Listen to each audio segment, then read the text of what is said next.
While dining with my family, I discovered my own daughter was behind the scheme to steal my house and they didn't even try to hide it. John Harris is my name.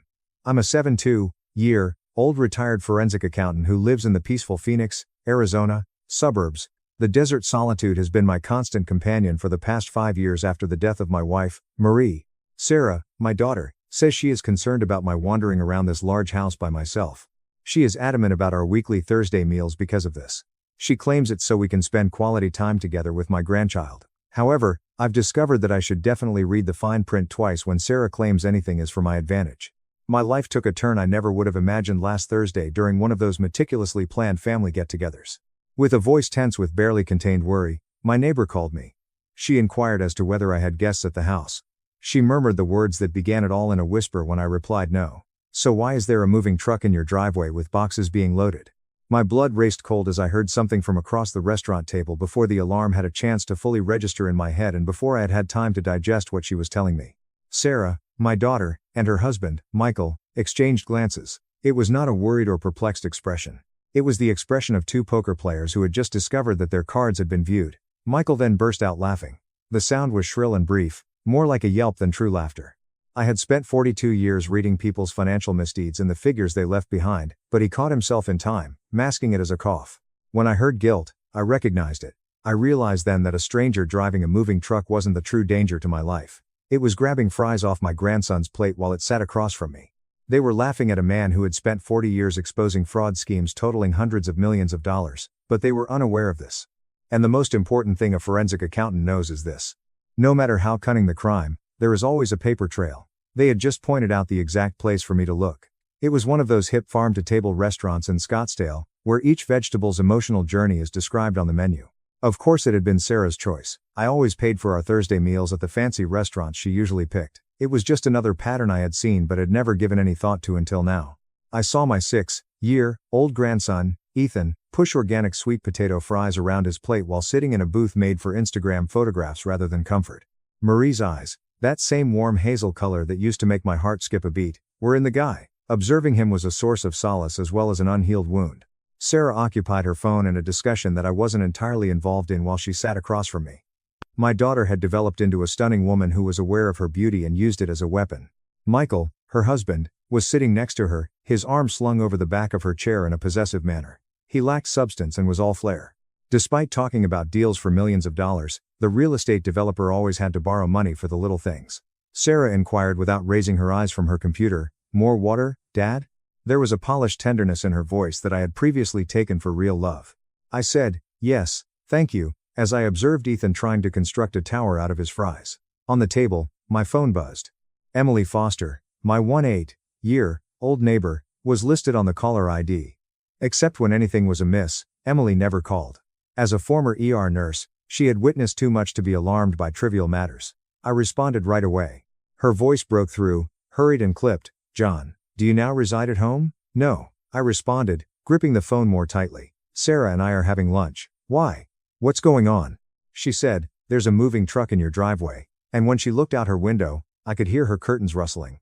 "A large, crude one. They are now moving boxes out of your home. I'm observing them. Have you hired movers?" The world swayed. My home. Marie's home. It was being emptied, the repository of all the memories of our 45-year marriage. I got up so quickly that I tipped my water glass over. Like escaping witnesses, ice cubes were strewn all over the table. "I must leave, Sarah. I have a visitor at my place. Things are being taken by someone." Alarm was what I anticipated. I was expecting my daughter to leap up, grab her keys, and offer to take me home right away.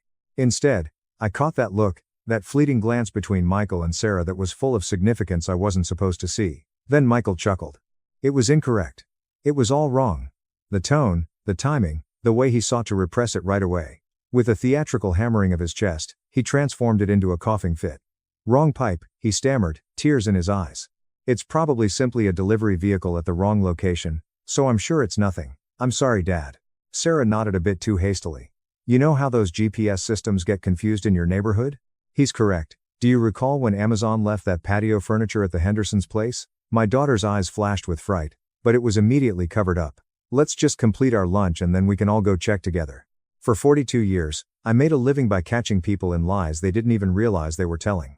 I could read guilt in the way someone held a coffee cup, spot deception in the spacing of numbers on a spreadsheet, and right now, every instinct I had developed over 40 years of forensic work was screaming that my daughter knew exactly what was happening at my house.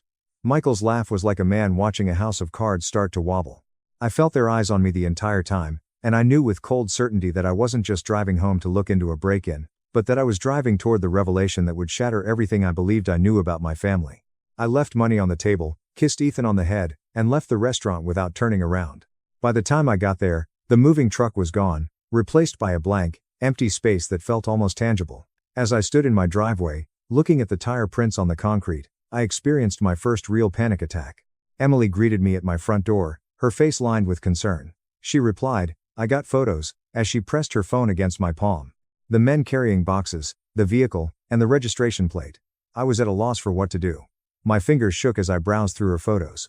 I didn't recognize the corporate logo on the uniforms of the professional movers. Premier Relocations in Phoenix. I didn't know what was in the dozen or more boxes they had packed into the vehicle. 20 minutes later, the police showed up. My statement was received with patient contempt by two officers who were both young enough to be my grandchildren. They looked for prints but couldn't find any. After looking through my locks, they discovered no evidence of forced entry. The first flaw in what I believed to be true emerged when they examined the security system I had put in place following Marie's death. The senior officer scowled at her iPad and muttered, "Sir, records from the security firm indicate that yesterday at 2:47 p.m., your system was disabled, utilizing the master code. Additionally, at 10:15 a.m. this morning, the front door was unlocked, with the master code as well. We're demonstrating authorized access. Permitted."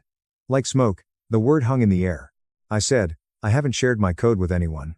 However, I knew they weren't totally accurate even while I was saying them. Sarah offered to check on the house while I was at a doctor's appointment last year, so I gave it to her. Since she was my daughter and I had entire faith in her, I had given it to her. The officers gave me the kind of pitying glances people give to bewildered elderly men, advised me to reset my codes, and advised me to inventory my possessions to see what had been taken. I could see it in their eyes even though they didn't say it. They believed this to be a family issue. They believed that my daughter had most likely simply borrowed a few items without asking. And perhaps I might have accepted that explanation if I had been a different kind of man. However, I had followed the money for 42 years, tracking down the unseen strands of fraud in both personal and corporate accounts.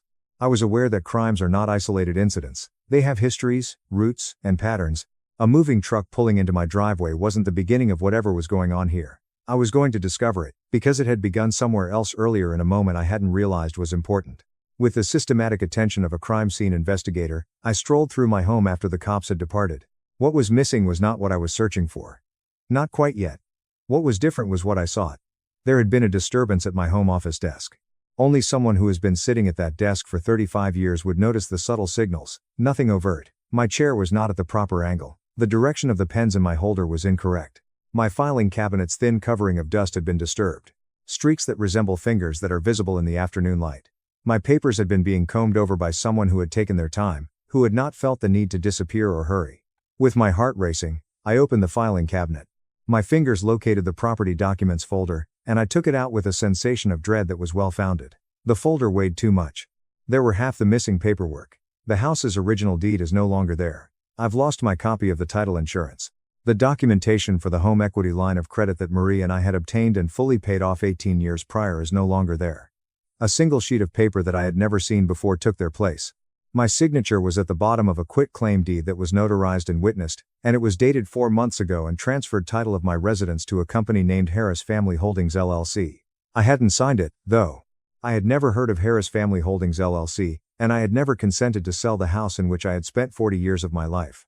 My most recent property tax assessment valued the house at $1.6 million. I could hardly grasp the paper since my hands were shaking so much. However, my mind was already working quickly because of decades of forensic analytical training.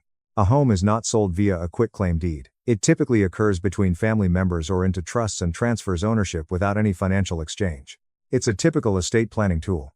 It is frequently used in elder financial abuse as well. Someone had hijacked my house and forged my signature, and that someone most likely understood my filing system, had my security code, and was at ease enough in my house to spend time looking through my papers. I saw the image of my daughter's face, and then I heard Michael laugh nervously. No, like a tide hitting rocks, the notion kept coming back even after I pushed it away. I didn't get any sleep that night. I was doing what I had been doing for 42 years, sitting at my kitchen table with my laptop and a legal pad. I went where the money led. I started by looking for the county recorder's office online. Property records are made public in Arizona, and in a matter of minutes, my worst suspicions were validated. 4 months ago, my house was transferred to Harris Family Holdings LLC, according to Maricopa County records. I had previously worked on corporate fraud cases involving Delaware shell corporations, but the LLC itself had been registered in Delaware 8 months prior, with its ownership concealed behind the state's well-known corporate privacy regulations. I was able to delve further. I then obtained my credit reports from each of the 3 credit bureaus. I felt my stomach tighten at the outcome. Someone had taken out a $700,000 home equity line of credit on my property 4 months prior. Western States Credit Union was the lender, and because the loan was marked as current, I was not the one making the payments. I had never submitted an application for this loan, signed any paperwork, or gotten any money. I looked at my financial accounts. Deposits into my pension were coming in as usual. The amount I received from Social Security was accurate. Marie and I had invested for 42 years, and the accounts remained unaffected. Everything appeared to be all right on the surface. However, I was aware that the surface was not reliable. I visited the website of Western States Credit Union and explored their online banking platform. My Social Security number was connected to the HelloLock account, which was connected to an unfamiliar email address. Someone had created an internet account with my name and contact details.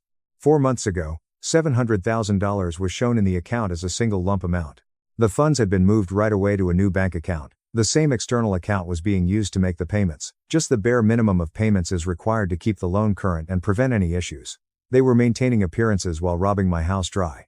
I have witnessed this type of deceitful behavior 100 times in my professional life. Make sure the payments are up to date so that nobody pays too much attention.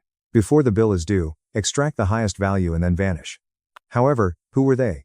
Without the ability to subpoena, the Delaware LLC was a dead end. The account's email address was a generic Gmail account that could be used by anyone. I wanted a different perspective. For the following 4 hours, I went through all of the mail I had gotten over the previous 8 months. Marie used to make fun of me for the habit of keeping everything. That habit could save my life now. It was 5 months ago that I discovered it hidden in a stack. My appointment to have documents notarized on March 15th was confirmed by a letter from Arizona Notary Services. The letter wished me well with Jennifer Malloy, the notary who came to my house, and thanked me for using their mobile notary service. I had never made a notary appointment. Jennifer Malloy was a name I had never heard of. Additionally, my calendar indicated that I had been at a doctor's visit on March 15th for my yearly physical. I had been driven to that appointment by Sarah. Actually, Sarah insisted on driving me because she was concerned that I might drive myself after fasting for the blood work. Sarah was aware that I was going to be gone from home for at least 2 hours that morning. The parts were coming together, each one hurting more than the last, but suspicion wasn't enough for me. I required evidence. I considered giving Sarah a ring and going straight to her. My inner father wanted to think there was a reason. Perhaps her identity had also been taken. It's possible that Michael did all of this without telling her. Perhaps I was mistaken about everything. However, my inner forensic accountant was aware of this. She would have more time to prepare, remove evidence, and create a narrative if she were confronted.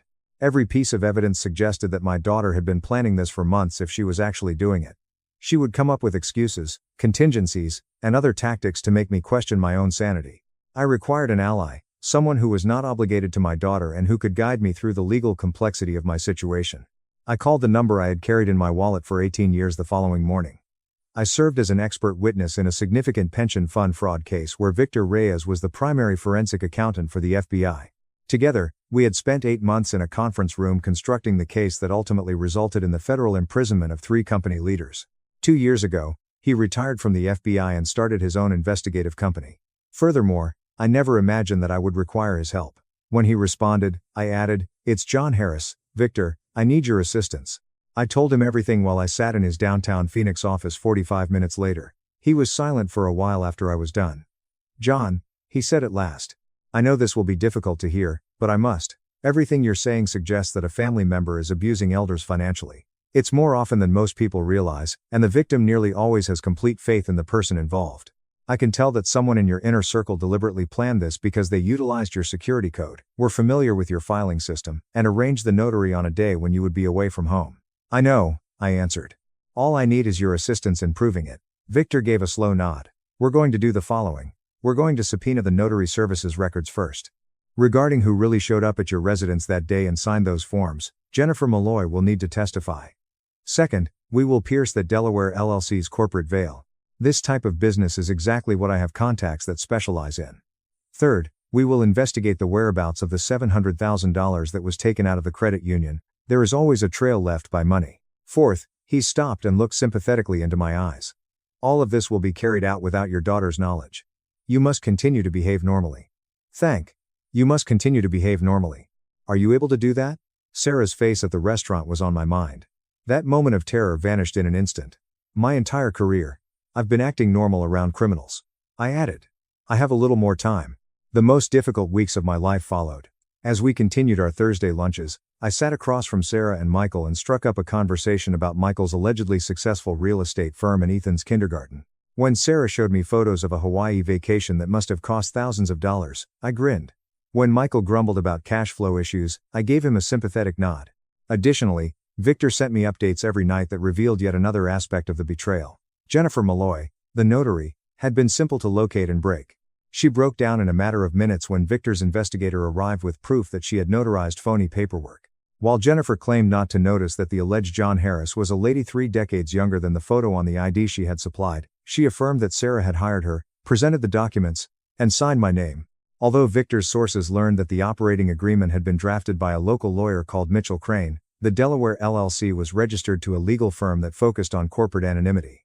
Upon searching court records for Mitchell Crane's other client files, we discovered Michael's name on a dozen additional shell corporations, the most of which were associated with unsuccessful real estate transactions and one civil fraud judgment that had been quietly settled. Additionally, the $700,000 had been moved to Harris Family Holdings and dispersed right away, $220,000 for Michael's credit card debt repayment, $220,000 that had just disappeared into cash withdrawals over 4 months, $100,000 into a brokerage account that displayed aggressive losing trades, and $150,000 for the down payment on a Sedona home that was named in Sarah's name alone.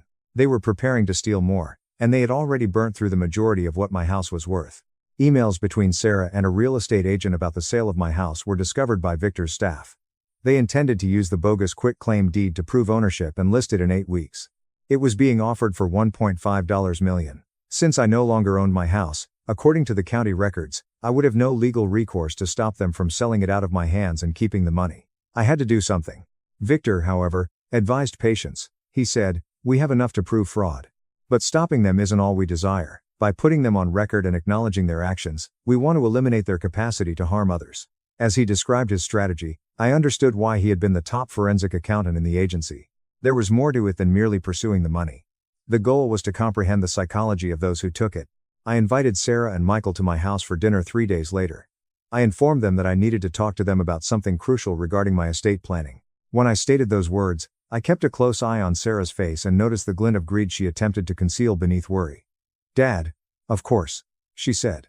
"Actually, we've wanted to discuss it with you to make sure everything is set up for the future." The future? She was referring to the day when I would be dead, and she would be using my money. I used Marie's recipe, which I had committed to memory during our 40 years of marriage, to make her renowned pot roast. I used our wedding china to set the table. I tried to make everything as comfortable and usual as I could. Ethan and 2 came at 6 o'clock. For a brief moment, the agony of what was going to happen nearly overcame me as my grandson rushed into my arms.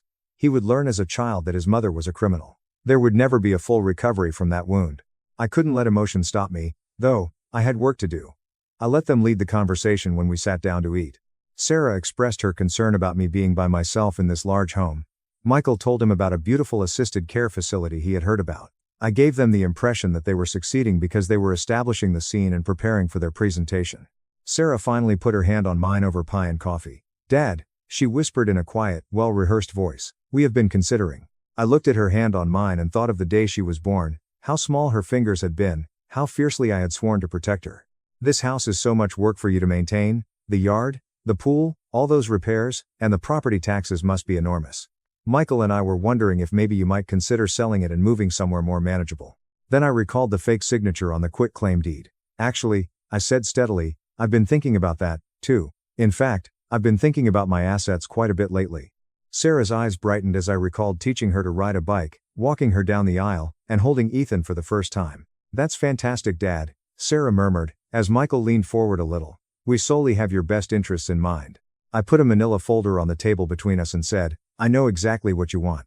Michael's hand jumped and knocked over his water glass, but I didn't move to clean up the spill, and Sarah's face went white.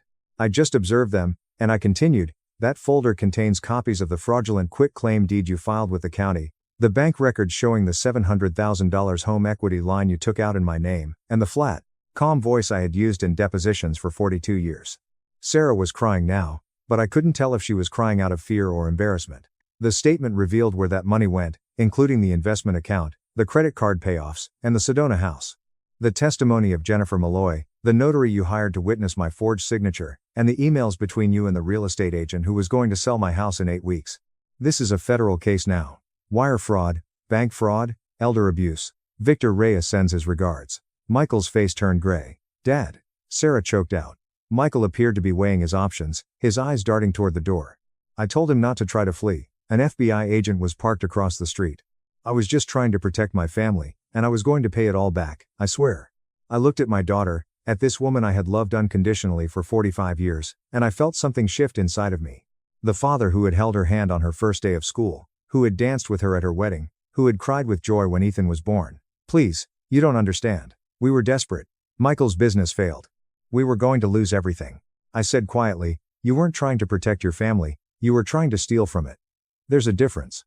That father was still there, but the forensic accountant who had spent a lifetime observing people attempt to defend their crimes, was now sitting next to him.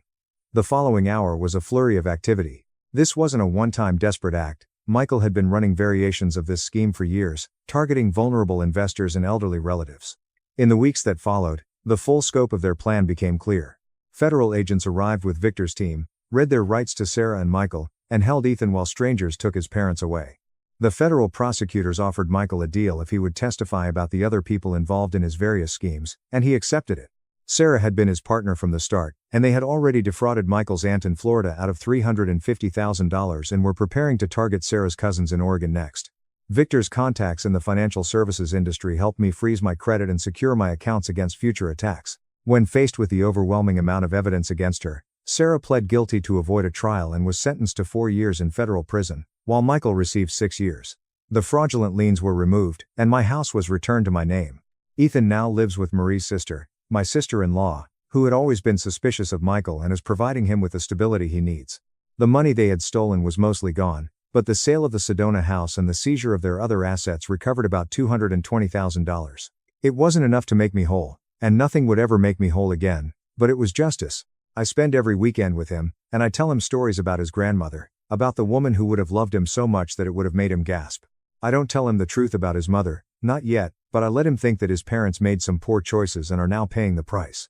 My Thursday lunches are still with my neighbor Emily and Victor, who has become an unusual friend, and we sit in that same farm-to-table restaurant in Scottsdale and talk about golf, grandchildren, the weather, and other normal, safe topics. That's pretty near to the reality. It's not grief, it's not satisfaction, it's something colder and more permanent, like a scar that has healed but never stops hurting. This whole experience taught me something I wish I had learned without such a painful lesson. Sometimes I think about Sarah in her prison cell and I feel something I can't quite put my finger on. Unconditional love is a beautiful thing, but unconditional trust is dangerous. You can love someone unconditionally and still be sure of what they tell you. You can protect your family from their worst tendencies while still loving them completely. I also learned that retirement does not mean your skills are no longer useful.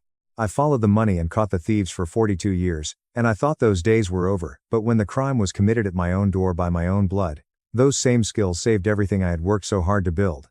Some people may ask me if I regret turning in my own daughter, and others may argue that family loyalty should have taken precedence over justice and that blood should have shielded her from consequences. My answer is straightforward. I owed her my love, and I will always love the girl she was, but I didn't owe her my house, my security, or my silence. If you were in my shoes, what would you have done? Please share your thoughts in the comments section below. She ceased to be my daughter the moment she decided I was merely an asset to be liquidated. Please contact your local adult protective services if you or someone you know is worried about elder financial abuse. The perpetrators rely on shame and familial devotion to keep their victims quiet, so don't allow them get away with it. His face was ruining the aesthetic, she said.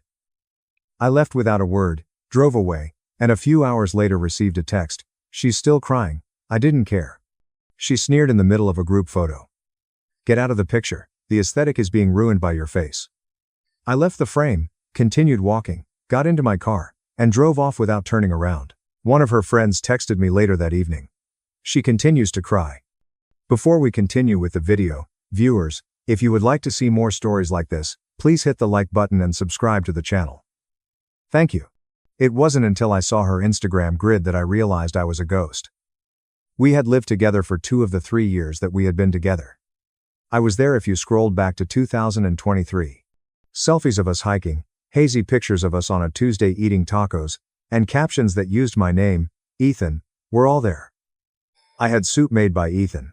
The sink was fixed by Ethan. Have a romantic evening with Ethan. However, I had disappeared if you scrolled up to the previous 6 months. At first, the change was subtle. Her latte-holding hand took the place of my face. After that, it was just her attire. Then it was her by herself, wearing jewelry I had purchased for her birthday, eating dinners I had paid for, and posing in front of places I had driven us to. Additionally, the captions were altered. The vague aspirational word salad of the would-be influencer had replaced the date night with Ethan. A soft life era, chasing sunsets, and attracting abundance. I was no longer her boyfriend. Her production crew was me. She insisted that we needed the natural light in our 2-bedroom apartment in the city, and I paid the rent. She refused to drive the Audi because parallel parking made her anxious, even though I had paid the lease. The dinners, the travel, and the investments in her personal brand were all covered by me. As long as I didn't disrupt her daily vlog or create too much noise, I was given permission to remain in the background in exchange. Then, Damien arrived. Damien and Sophia met at a mixer for content creators. I believed she would benefit from making friends, so I had urged her to go. She was radiant when she got home. A visionary, Damien was. Damien recognized the style. Because digital photography was too sterile, Damien was a photographer who only used film. Damien had never offered to pay for a drink in his life, was unemployed, and was sleeping on a friend's couch. He regarded me as though I were a member of the catering crew when we first met. He had enough silver rings to trigger a metal detector and was dressed in baggy linen pants. We were at a bar on the roof. Naturally, it's my treat. Damien sipped the $20 craft cocktail I had just added to my tab and said, "So, Ethan. You work in logistics, according to Sophia." I mentioned supply chain management. He tilted his head condescendingly, smirking a little. "Business. Incredibly steady. That's excellent. To be able to fly, Sophia needs stability." Sophia laughed. In fact, she laughed. It was his arm, not mine, that she squeezed. Isn't he incredibly poetic? Ethan has a strong left-wing bias. He doesn't truly understand the creative aspect of things. I took my beer and sipped it. "Sophia, I understand that the creative side of things is expensive. The flight must be paid for by someone." There was a pause in the conversation. Sophia gave me a venomous look. She yelled, "Don't you dare embarrass me in front of the cool kid. Don't be gross about money, Ethan. The vibration energy is so low." That was the dynamic. I served as the safety net, the driver, and the wallet. Damien served as both the inspiration and the proof. Damien began to appear everywhere during the ensuing weeks. When I got home from work, he was at our apartment working with her to come up with ideas for content. On weekends, I drove them to shooting locations while he sat in the passenger seat. In my own relationship, I turned into the third wheel. I made an effort to mention it. I expressed my disrespect to her. I told her that I felt like a living, breathing ATM. She twisted it right away. She claimed that I was jealous of her development and insecure. Damien was gay, she said. He wasn't. He wasn't asexual either. Or he was definitely not, like a brother. She assured me that I would help her pursue her goals if I loved her. And looking the part was a part of that dream. "Ethan, you must dress for the life you desire." Once, while critiquing my jeans and polo shirt, she told me, "You're currently dressing for a life of mediocrity." I gulped it down. I loved the version of her I met 3 years ago. So I swallowed it. And I kept hoping that girl was still there, hidden beneath a mountain of hashtags and filters. If she eventually made it, I reasoned, she would relax, and things would return to normal if I just gave her enough support. I was a fool. It wasn't a scream that reached the breaking point. It took place on a Saturday in the middle of July. For a month, Sophia had been discussing the Solstice White Party. It took place at a vineyard approximately 100 miles outside the city and was an invitation-only event. It was the summer's top IT event. Everyone would be present. She needed to impress local brand representatives and influencers. 3 days prior, she told me, "I need you to drive. Damien's license is suspended, and I want a drink." Damien is coming, but why? Even though I already knew the answer, I asked. Since he is filming the material. God, why must you make everything into a fight, Ethan? Would you like to attend? I ought to have declined. I ought to have changed the locks, ordered a pizza, and stayed at home. However, I was curious to see it. I believe that deep down I was curious to see how far she would push it. I was curious if the disrespect had any boundaries. I'll drive, I said. It was 90 degrees on the day of the celebration. I wore fitted beige chinos and a white linen button-down shirt. It was exactly as she had instructed. I felt like I looked good. Sophia and Damien were in the living room when I entered. They appeared as though they were featured on the cover of a magazine. She was wearing a white silk dress with a flowing backless that was probably more expensive than my first car. Damien was dressed in wide leg pants that dragged on the ground and a white mesh shirt. Sophia's lip curled as she studied me from head to toe. Are you wearing that? She inquired.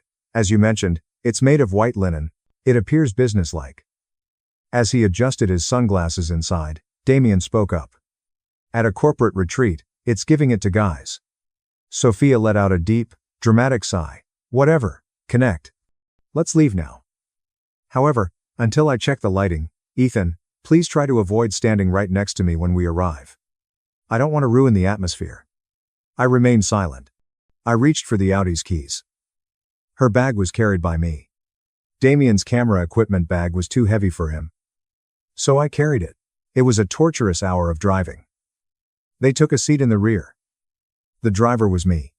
They criticized their friends' Instagram feeds, gossiped about people I didn't know, and laughed about inside jokes.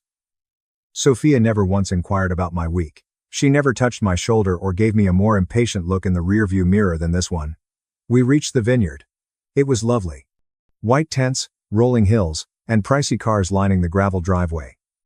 I parked my vehicle. I opened the door for her after getting out. She didn't express gratitude. She went outside, straightened her dress, and turned to face Damien right away. She grabbed Damien's arm and said, "The light is perfect right now. Before it gets crowded, let's head to the main entrance." They moved forward. I trailed behind, carrying Damien's backup lens in her purse. We headed over to the step and repeat, a huge floral wall that was set up especially for pictures. People were waiting in a line. Sophia gave her phone to the event's professional photographer when it was our turn. "Okay, Damien, get in here," she squealed. She slid in beside Damien. They struck a pose. Blue steel, howdy lips. With frank laughter at nothing in particular. Flash. Flash. Flash.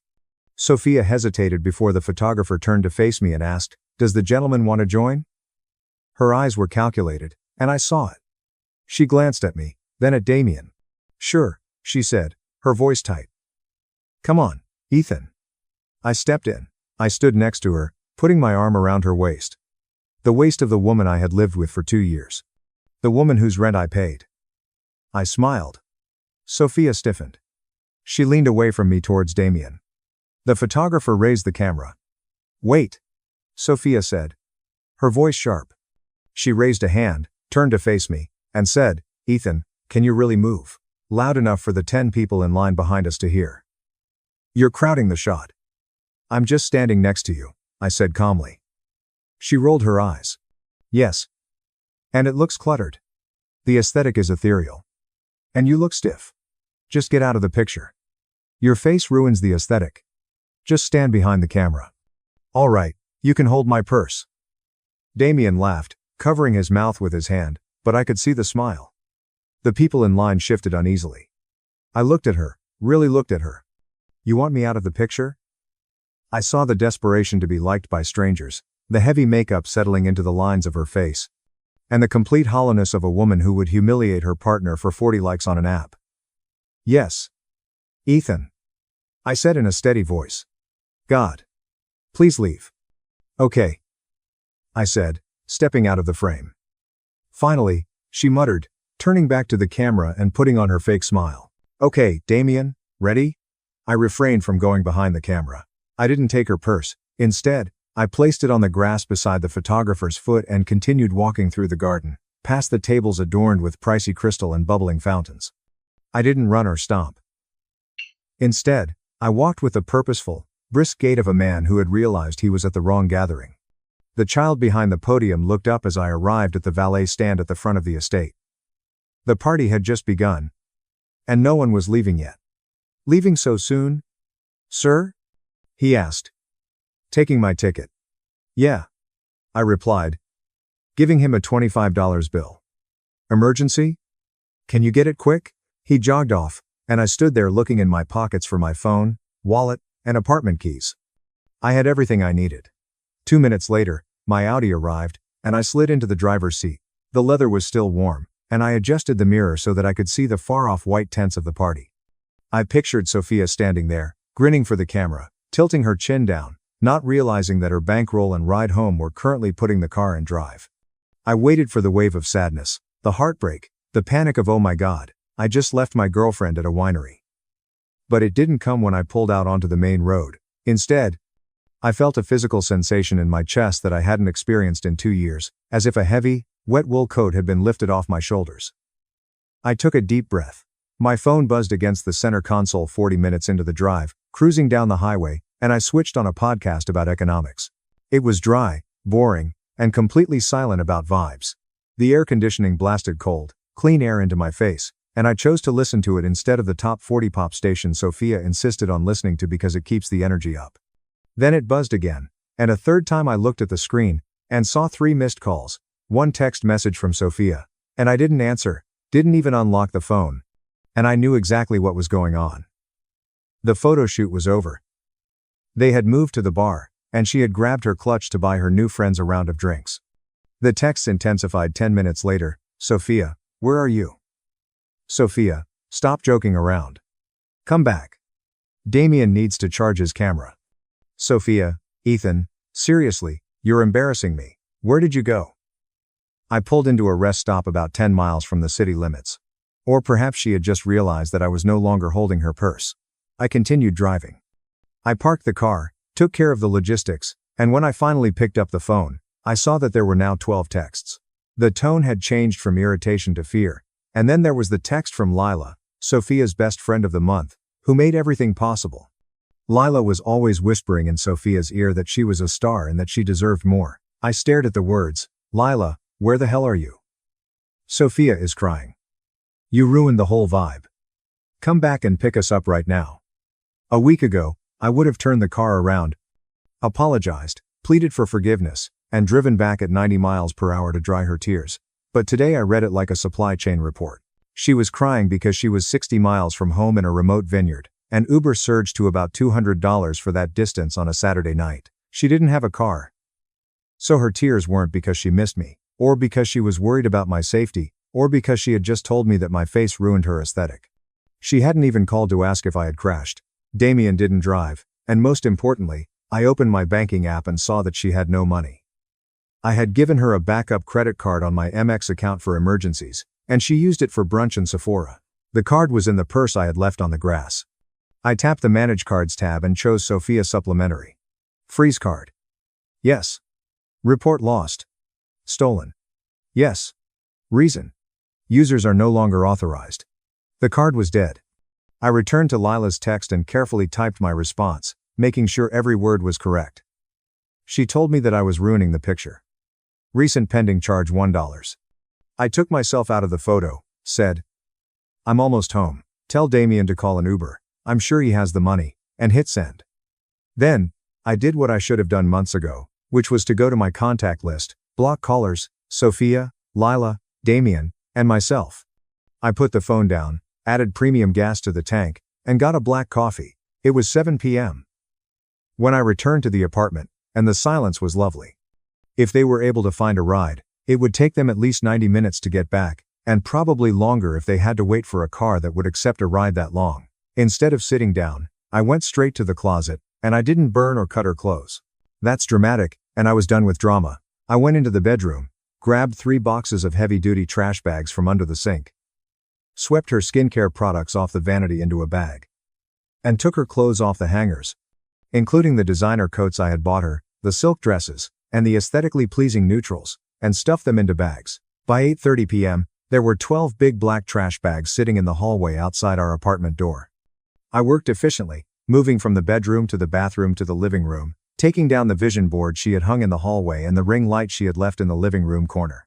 I went to the router, pressed the reset button, and saw a new network name, 404, not found, a new password, a complicated string that only I knew.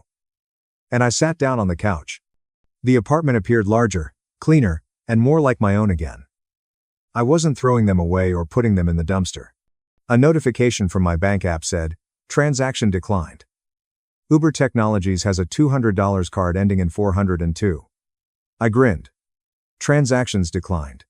Uber Technologies amount to $200. Card ending in 402. She was trying. She was desperate. Next. A frantic notification from Venmo said, "Request. Sophia requests $250. Memo. Ethan. Please." I declined the request. Walked to the front door. Engaged the deadbolt. Engaged the heavy security chain I had installed when we moved in, the one she detested because it was ugly, made a sandwich in the kitchen. Opened a beer, and said, "My card isn't working. We are stranded. Stop being a psycho." It was 10:45 p.m. My clothes. "Is this my stuff?" "Ethan." She hammered on the door. "Ethan. Open this door right now. This isn't funny." I didn't move. I heard the elevator ding. I heard footsteps, heavy, angry footsteps, and then the sound of someone tripping over a plastic bag. "What the F?" Damien's voice. Then Sophia's voice. I was watching TV on the couch. "I knew you were in there. Ethan." The Wi-Fi was down. My card wasn't working. Damien had to call his mother to pay for the Uber. Do you know how embarrassing that was? It was humiliating. I went to the door, but I didn't open it. I spoke through the wood. She screamed. She was crying now. Real tears. Panic tears. "Where am I supposed to go?" "Go to Damien's," I said. "He's a visionary, and I'm sure he has a vision for where you're sleeping tonight. You have Damien, and you have the aesthetic. You don't have an apartment anymore. My name is on the lease. You're not listed as a tenant. You can't do this. Sophia." I said, "Good night, Sophia." I went back to the bedroom, put on my noise-canceling earplugs, and turned off the light. She pounded for another 20 minutes. And eventually, I heard the elevator ding again, followed by the sound of dragging plastic bags. I slept like a baby. Ethan lives on a couch, and doesn't have a room. It sounds like a logistical problem. The first month of silence was the loudest month of my life. I had locked down my digital perimeter. I didn't hear from Sophia directly, at least not in a way that needed a response, and social's private email filters were set to send anything with her name straight to a trash folder. However, the silence wasn't empty. It began with the flying monkeys and was filled with the desperate scratching sounds of someone realizing the walls were closing in. Her friends and some of my friends reached out to check in, saying things like, "Hey, Ethan. Just heard what happened. That's crazy. Sophia is really hurting, man. She's staying at a motel. Aunts, she's staying at a motel. Maybe you two could have a conversation." Block. "Ethan, you can't just leave someone you lived with. She needs her birth certificate." I placed it in the important box, which was the first bag I placed in the hallway. Block. "Damien is acting strangely toward her. I'm concerned. Give me a call." That one made me hesitate, but I recalled Damien's sly smile when I was told to get out of the frame, and I recalled Sophia's dismissal, not my circus, not my monkey block. After the commotion subsided, the clarity came, and ironically, the first thing I noticed was my bank account. I had always known Sophia was pricey. 30 days after the breakup, I sat down to create my monthly budget and stared at the spreadsheet. Without her extra expenses daily, $20 salads, aesthetic coffees, Sephora hauls, investment pieces for her wardrobe, and weekend trips for content, I had no idea she was a financial hemorrhage. Not only had my savings rate doubled, but it had quadrupled. I was no longer just breaking even. Instead, I was banking almost $3,200 a month, which used to disappear into the emptiness of her brand. I also upgraded to the sauna tier of my gym membership and purchased a new espresso machine, a nice, chrome, industrial-looking machine that Sophia would have detested because it looked too manly. The low-level anxiety that used to hum in the back of my skull, the fear that I was uninteresting, insufficient, and that I was holding her back, vanished as I began dressing better, not for the sake of appearance, but for myself. I also felt lighter and got 8 hours of sleep every night. Gravity was taking over now that I had let go. 3 months later, I was reading a book at a coffee shop close to my office when I ran into Nina, one of Sophia's few friends who actually worked as a nurse and had always treated me with respect. I tried to hide behind my book, but she saw me. "Ethan." I put the book down. "I'm good, busy." She paused, then lowered her voice. "I'm not going to give you a speech, Ethan. I know you blocked everyone. I get it. I would have done the same thing." I nodded, grateful that there was no guilt tripping. "Hey, Nina." She looked at me, surprised. "Wow, you look great." "I feel great. How are you?" She hesitated, shifting her weight. "I'm good." She bit her lip and said, "Thanks, but you should know." I took a sip of my coffee and said, "Karma is real, and it came fast." She said, "Oh, Damien." The name brimming with contempt. They moved into a studio apartment in the garment district because it was their only option. "He's a nightmare." I forced myself not to smile and said, "It has no windows, Ethan. It's a basement unit." "The aesthetic, Sophia's weakness, and the lack of natural light?" I inquired. Nina gave a snort. "Dead." She was persuaded by Damien that her previous brand was overly commercial. He's attempting to reinvent her as a gritty, avant-garde artist of some kind. He forces her to dress in baggy, mothball-smelling second-hand clothing. He now oversees her account. He shares these grainy black and white images of cracked pavement and cigarette butts. I'll make a guess. Her fans detest it, I said. In just 2 months, she lost 10,000 followers. Nina claimed she was dropped by the brands. She is no longer an influencer. She's Damien's helper, Ethan. He won't take a job as a capitalist slave, so she's working double shifts at a diner to pay for his film development. I gazed at the bright street outside the window. I remembered the girl who made fun of me for destroying a picture. I considered the entitlement. Silently, Nina added, "She cries a lot. She told me that until the power was turned off last week, she was unaware of how much you did." I firmly stated that she didn't miss me. The electricity was lost on her. After giving me a long look, Nina nodded. "Yes, you're most likely correct." I left that conversation with a sense of invincibility. I kept doing well. At work, I was promoted to senior logistics manager. It included a transfer to the downtown branch and a raise. I began searching for a condo that I could own. No roommates, no renting. My phone buzzed in my pocket as I looked at a sleek, contemporary loft with floor-to-ceiling windows that overlooked the skyline. It wasn't a text message. A block number left a voicemail. Normally, I would have ignored them and deleted them, but something stopped me. I hit play while gazing out at the city lights from the balcony of the house that would soon be my new residence. "It's me, Ethan. I am aware that you blocked me. I'm using a payphone to make this call. Do those even exist anymore? God." A ragged, wet breath. She was in tears. However, it wasn't the vineyard's tantrum crying. It sounded worn out. Broken. I erred. A grave error. Damien is. He is insane. My camera was sold by Ethan. The camera you got me was sold by him. He claimed that we needed the money for art supplies, but I'm not sure. She gave a sniff. You are missed. We are missed. I miss being secure. I'm at the Starbucks in Maine on 4th.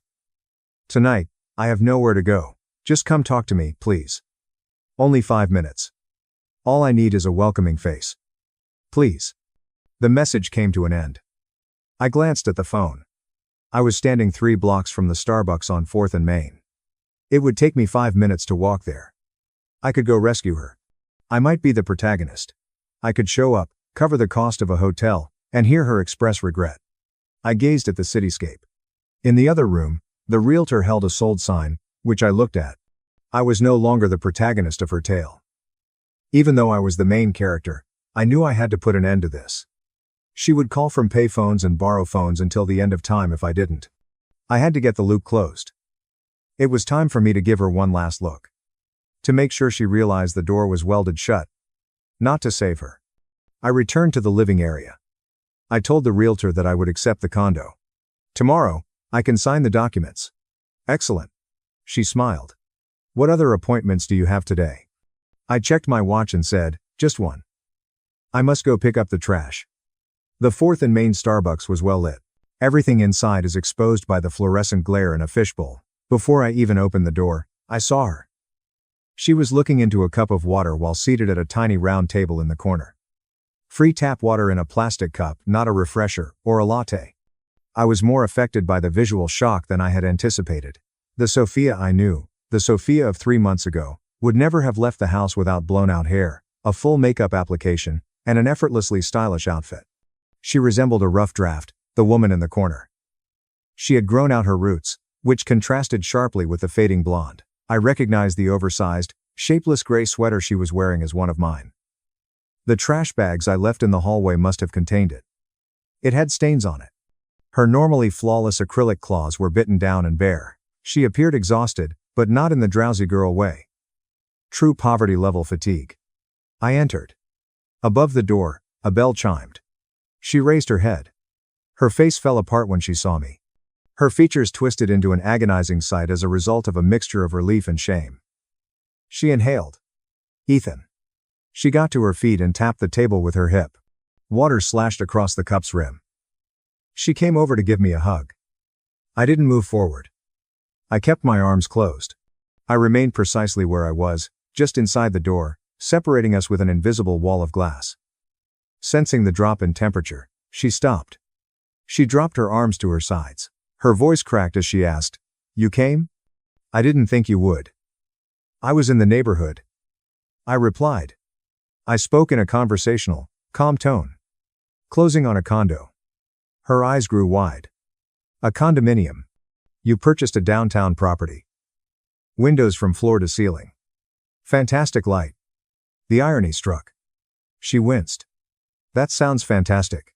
That was what you've always desired." "I did," I replied. "You called. Then. You've got 5 minutes." She took a deep breath and glanced around to check if anyone was observing. "Please. Ethan. Can we take a seat?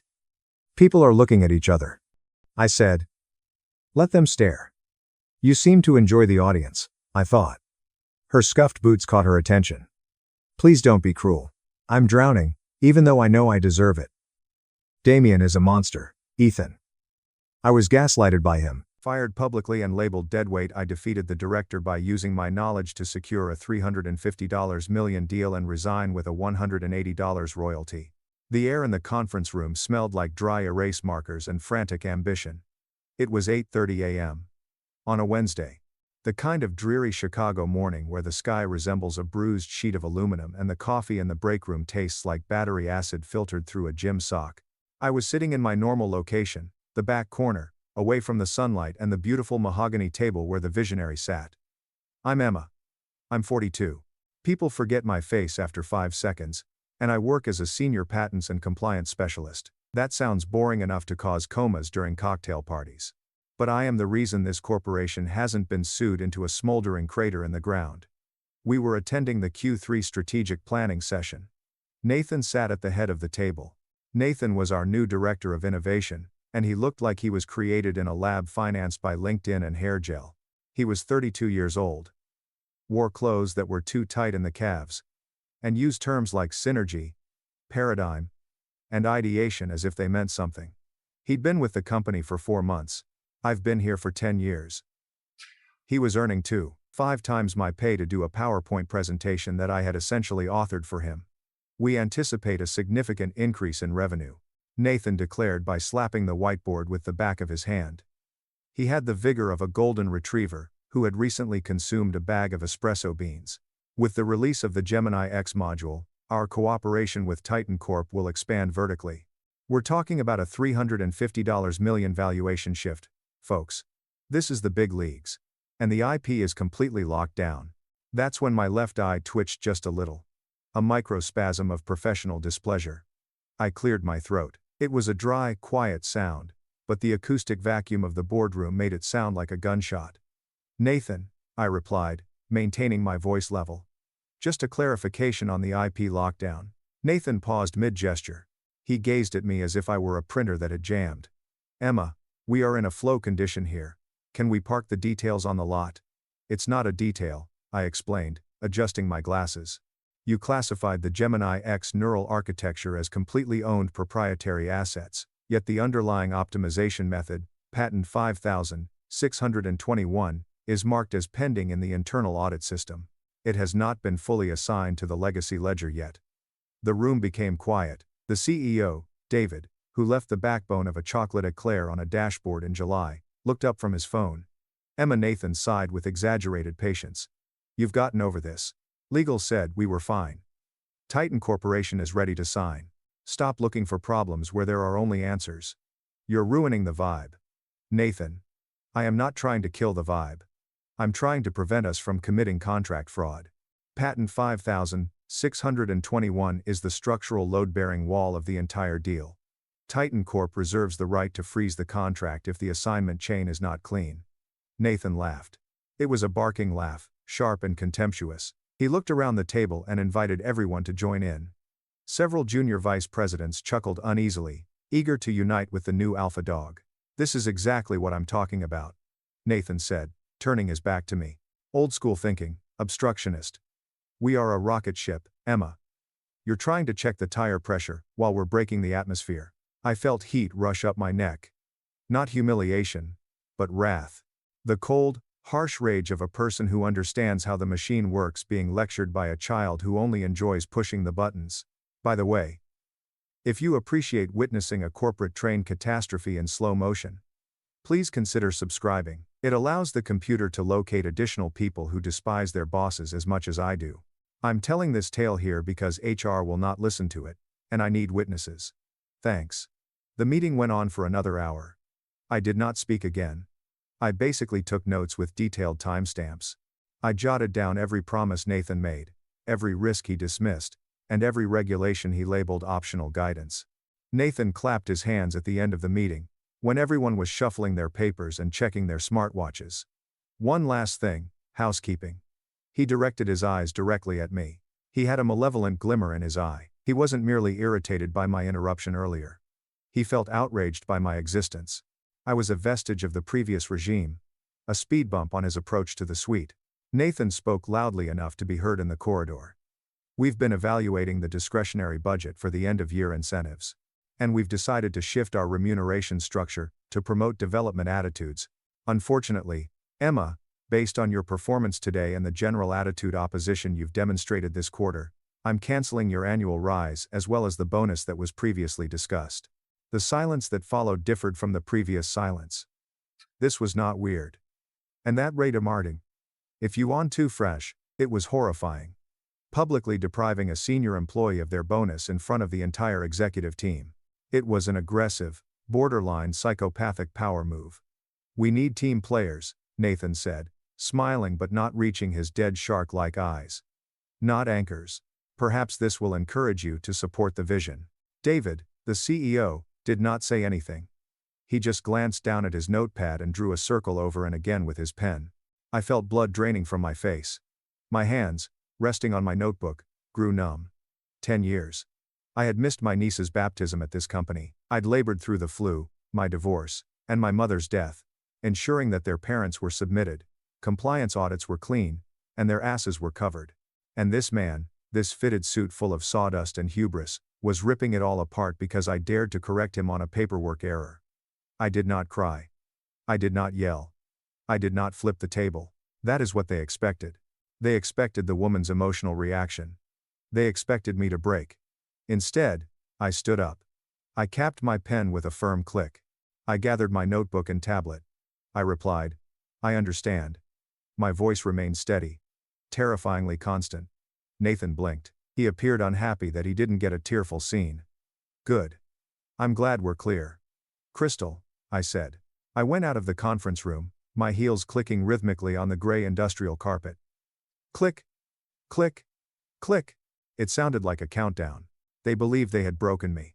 They believed they had replaced Karen in the office. They chuckled as the door shut. I could hear them. What they did not know. What Nathan, with his immense arrogance, had neglected to check. What David couldn't recall was the exact history of patent 5621. Nathan was correct about one thing. It was the backbone of the $350 million transaction. But he was mistaken about who owned it. He considered it a company asset. I knew for sure it wasn't because I authored it. I knew where the bodies were buried, since I was the one with the shovel. My cubicle was in the compliance annex, which is corporate speak for the dark part near the server room where we keep the individuals who perform the actual work. It hummed with the white noise of cooling fans, and the slight ozone odor of overheated electronics. I enjoyed it here. It was far from the glass-walled offices where folks like Nathan checked in and looped back.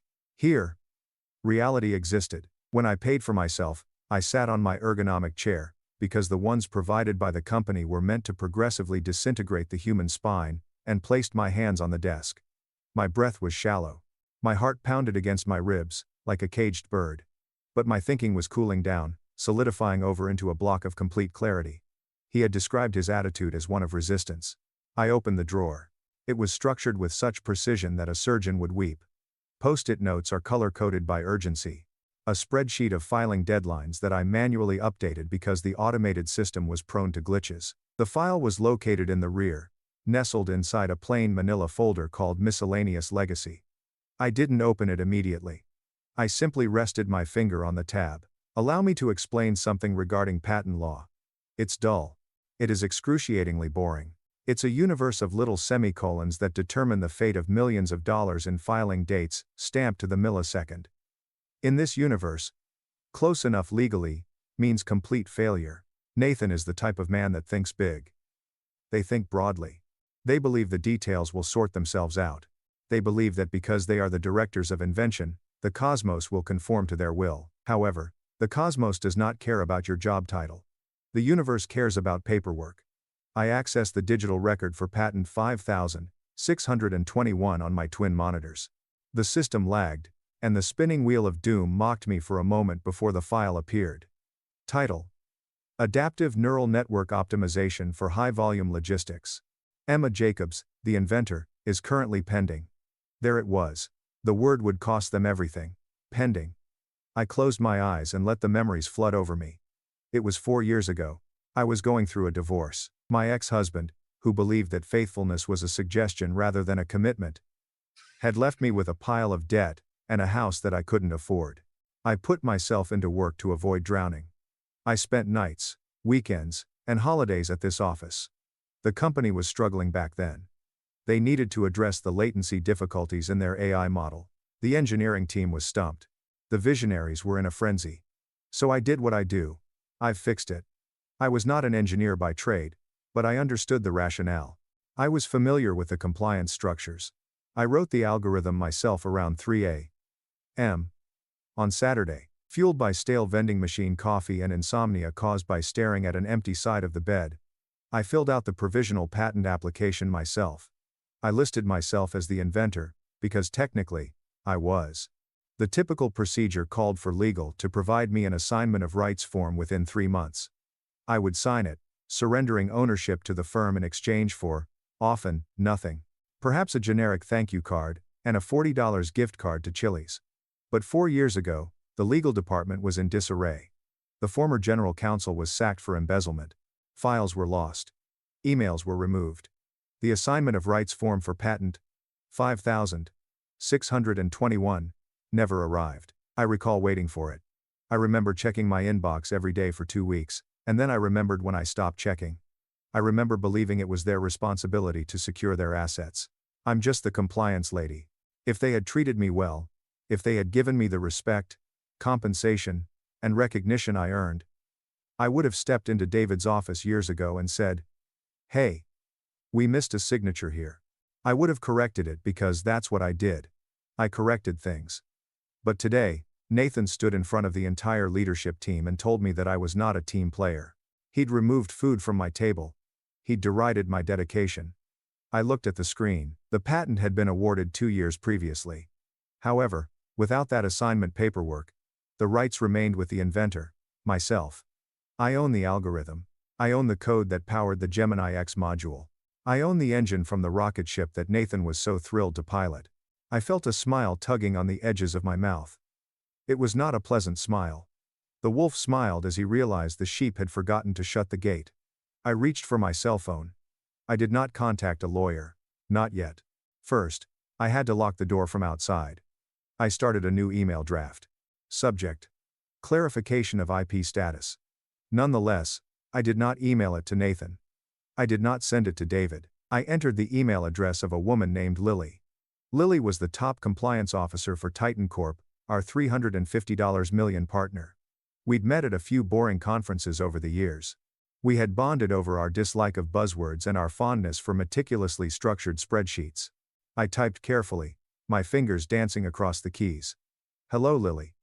We're simply conducting some basic housekeeping before the big merger. You confirm the paperwork you have on file, on the chain of title for the 5,621 patent family. Our new director seemed to believe that everything is automated. But you know how concerned I am with the specifics. Best wishes. Emma. It was completely harmless. It was useful. It was the type of email that a conscientious, dull compliance specialist would send.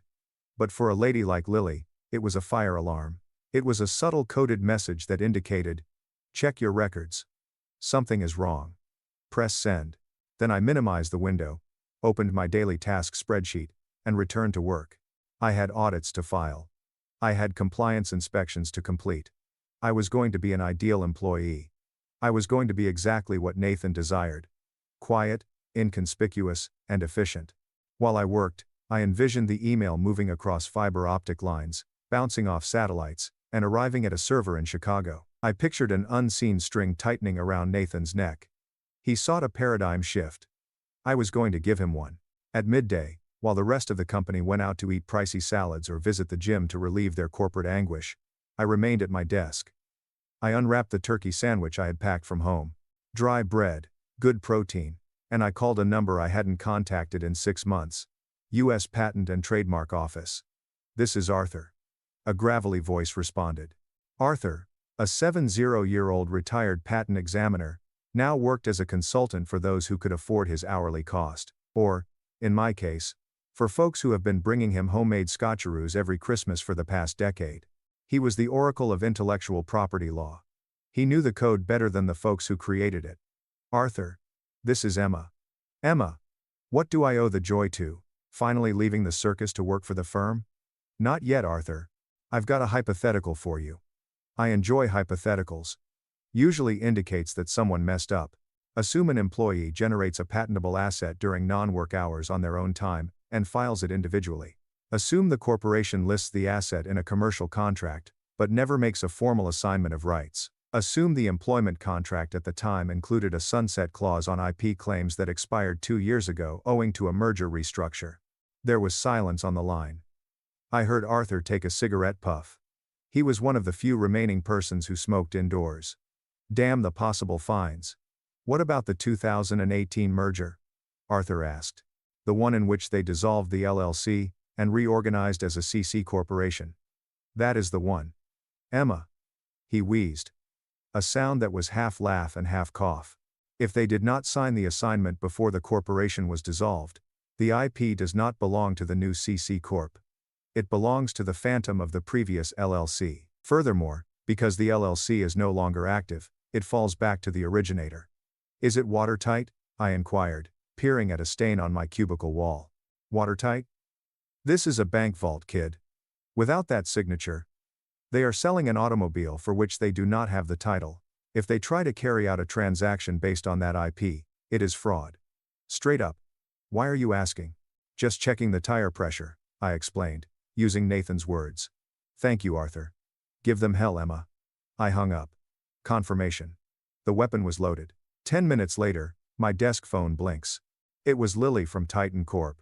I put on my headphones and adjusted my voice. I needed to come across as helpful, a little bewildered, and completely non-threatening. Emma, hello, I received your email, Lily said. She sounded nervous. Good. I'm currently looking at the diligence room data room. You're wondering about patent 5,621, correct? I explained, tapping loudly on my keyboard to portray casual busyness. Nathan is our new innovation specialist. Extremely high energy. He stated that the Gemini X deployment is completely dependent on it. I merely wanted to ensure that the cross-reference numbers matched your records. Our legal drive has been a bit of a muddle since the relocation. Emma. I'm looking at the file, Lily explained slowly. I saw the patent grant. I see the technical specifications, but the chain of title folders is empty. Oh, I commented, that's unusual. Perhaps it was misfiled. I'm currently searching the USPTO's public database. Lily claimed her typing was as frenzied as machine gun fire. Does it list the owner as you, Emma Jacobs, individually? I faked astonishment. That was the initial file. But presumably there is an assignment document. I mean, we are about to sign a $350 million agreement. Legal would not have missed it. Emma and Lily's voices fell. Titan Corp is powerless to intervene until there is an assignment. A risk compliance protocol severely prohibits integrating third-party intellectual property without complete indemnification and ownership transfer. If this technology belongs to an individual, does your director know, Nathan? Oh, he's so confident, I said. He informed me today that I shouldn't worry about the technicalities. He stated that the IP address is locked down. He's lying. Lily stated bluntly. Or, he is an imbecile. He's very visionary, I said. I need to flag this, Lily stated. I have to put the payment schedule on hold until this is resolved. Emma, if this is not rectified, the board will punish us severely for failing to conduct due diligence. I understand. Lily, you must carry out your responsibilities in the same way as I must. I'm sending a formal request for information to your general counsel, copying your CEO. That sounds like the appropriate move. Good luck, Lily. I hung up the telephone. I sipped my lukewarm water. The fuse was lit. The request for information would take a few hours to pass through our company's bureaucratic digestive system. Legal would get it. Worry. And begin searching. They would not find anything. Then, they'd call Nathan. I checked the time. 1:15 p.m. I opened my inbox and composed a request for a personal day for tomorrow. Reason: mental health and stress management. I wouldn't be present when the bomb detonated. I wanted them to sit in the rubble alone. I spent the remainder of the afternoon doing just what I was hired to do. I reorganized files. I updated the compliance logs. I was a ghost, haunting a computer I had previously destroyed. Around 3 p.m., I noticed Nathan strolling past my aisle. He was giggling into his headset, likely telling a recruiter how amazing he was. He did not even look at me. To him, I was just furniture. I was a copier that would periodically jam. He was unaware that the furniture had just cancelled his golden parachute. I packed my bag at 5 p.m., sharp. I took my own notebook. I took my favorite pen. I left the company laptop on the desk. Good night, Emma, James, the security guard, said as I swiped my badge at the exit. Good night, James, I responded, smiling. I imagine it will be a quiet night. I hope so, he said. It would not be. By tomorrow morning, this building would be a battle zone, and I would be sitting at home in my jammies, observing the fire from a safe distance. I awoke at 7 a.m.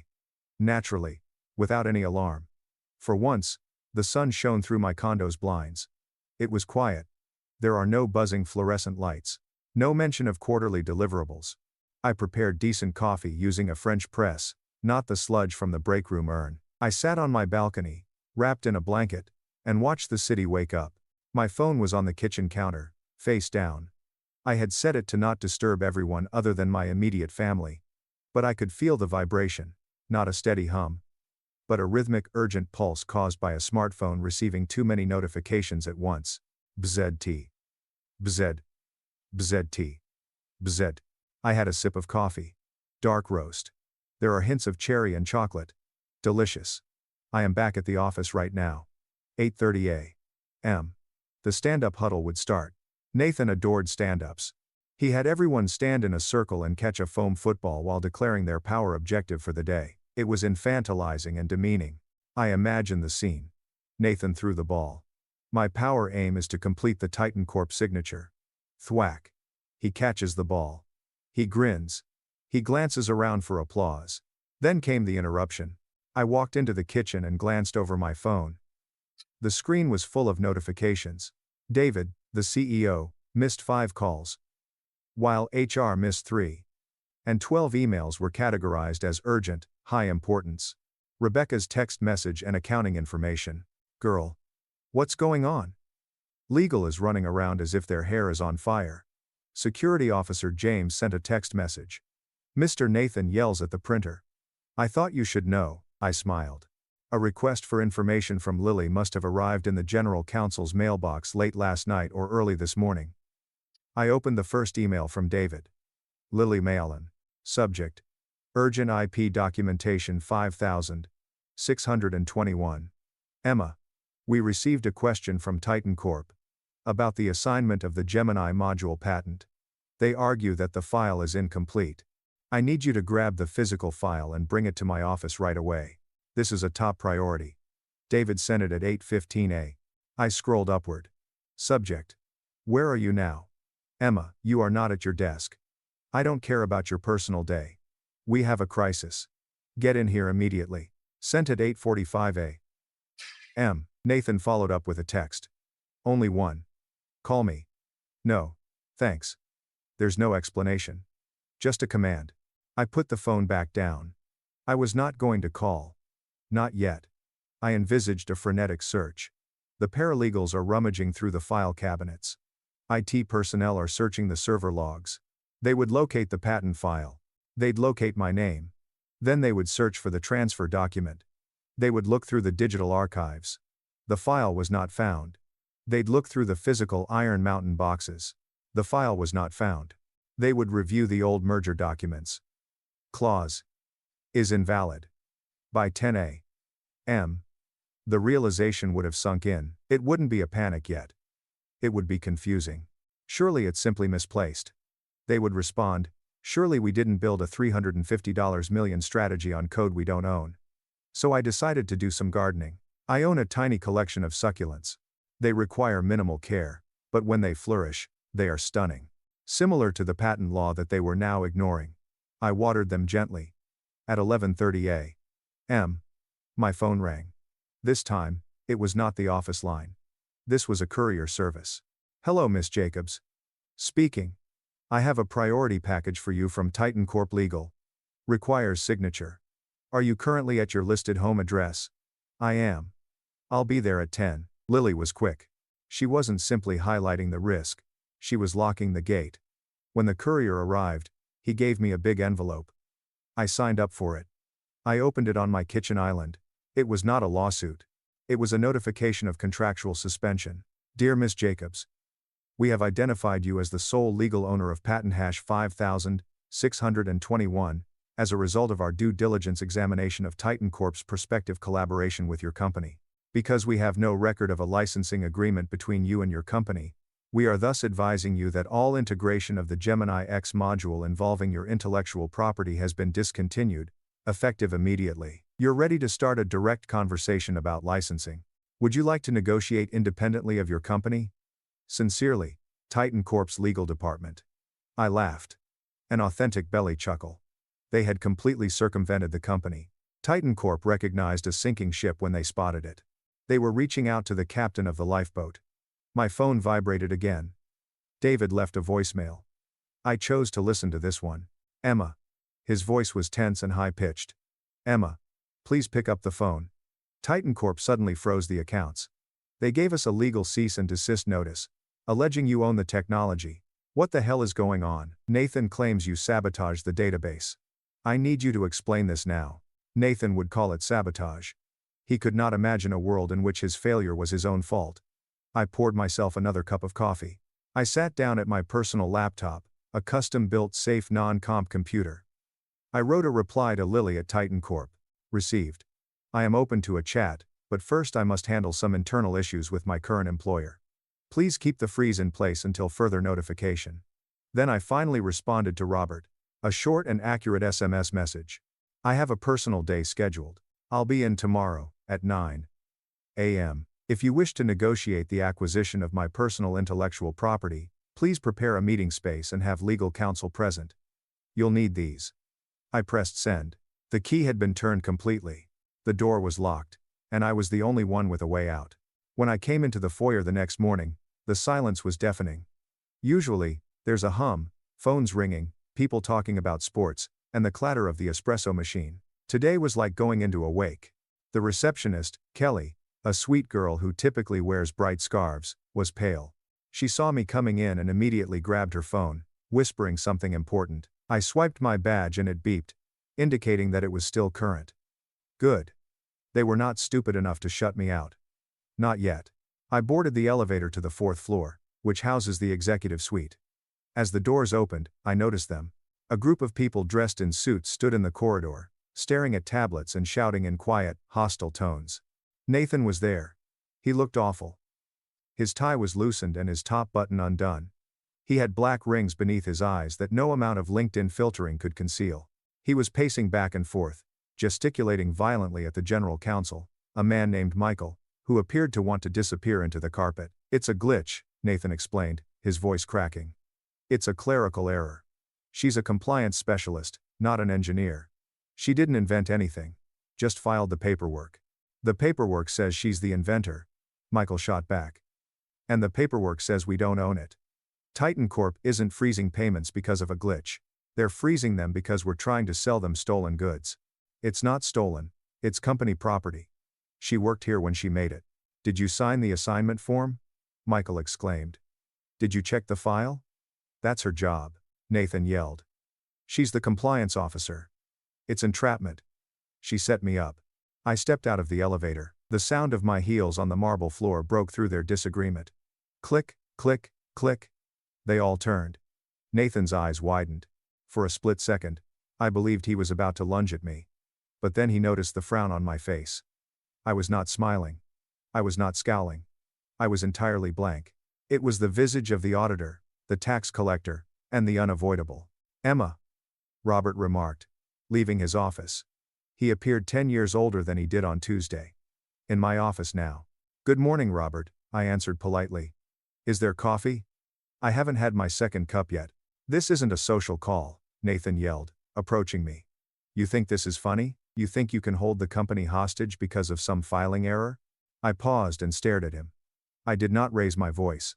I lowered it. "It's not a filing error, Nathan. It's the law. Remember details? You told me to park in the lot. Well, the lot is full, and you're being towed." Nathan's mouth opened and closed like a fish on the dock. I walked past him and entered the boardroom, where he had stripped me of my bonus 2 days earlier. Robert followed me inside. Michael followed. Nathan came in last, looking like a cornered rat. We sat down. The situation had changed physically. I sat at the head of the table. I did not seek permission. I simply took my seat. Robert paused, then sat to my right. Nathan sat opposite me, trembling with wrath and terror.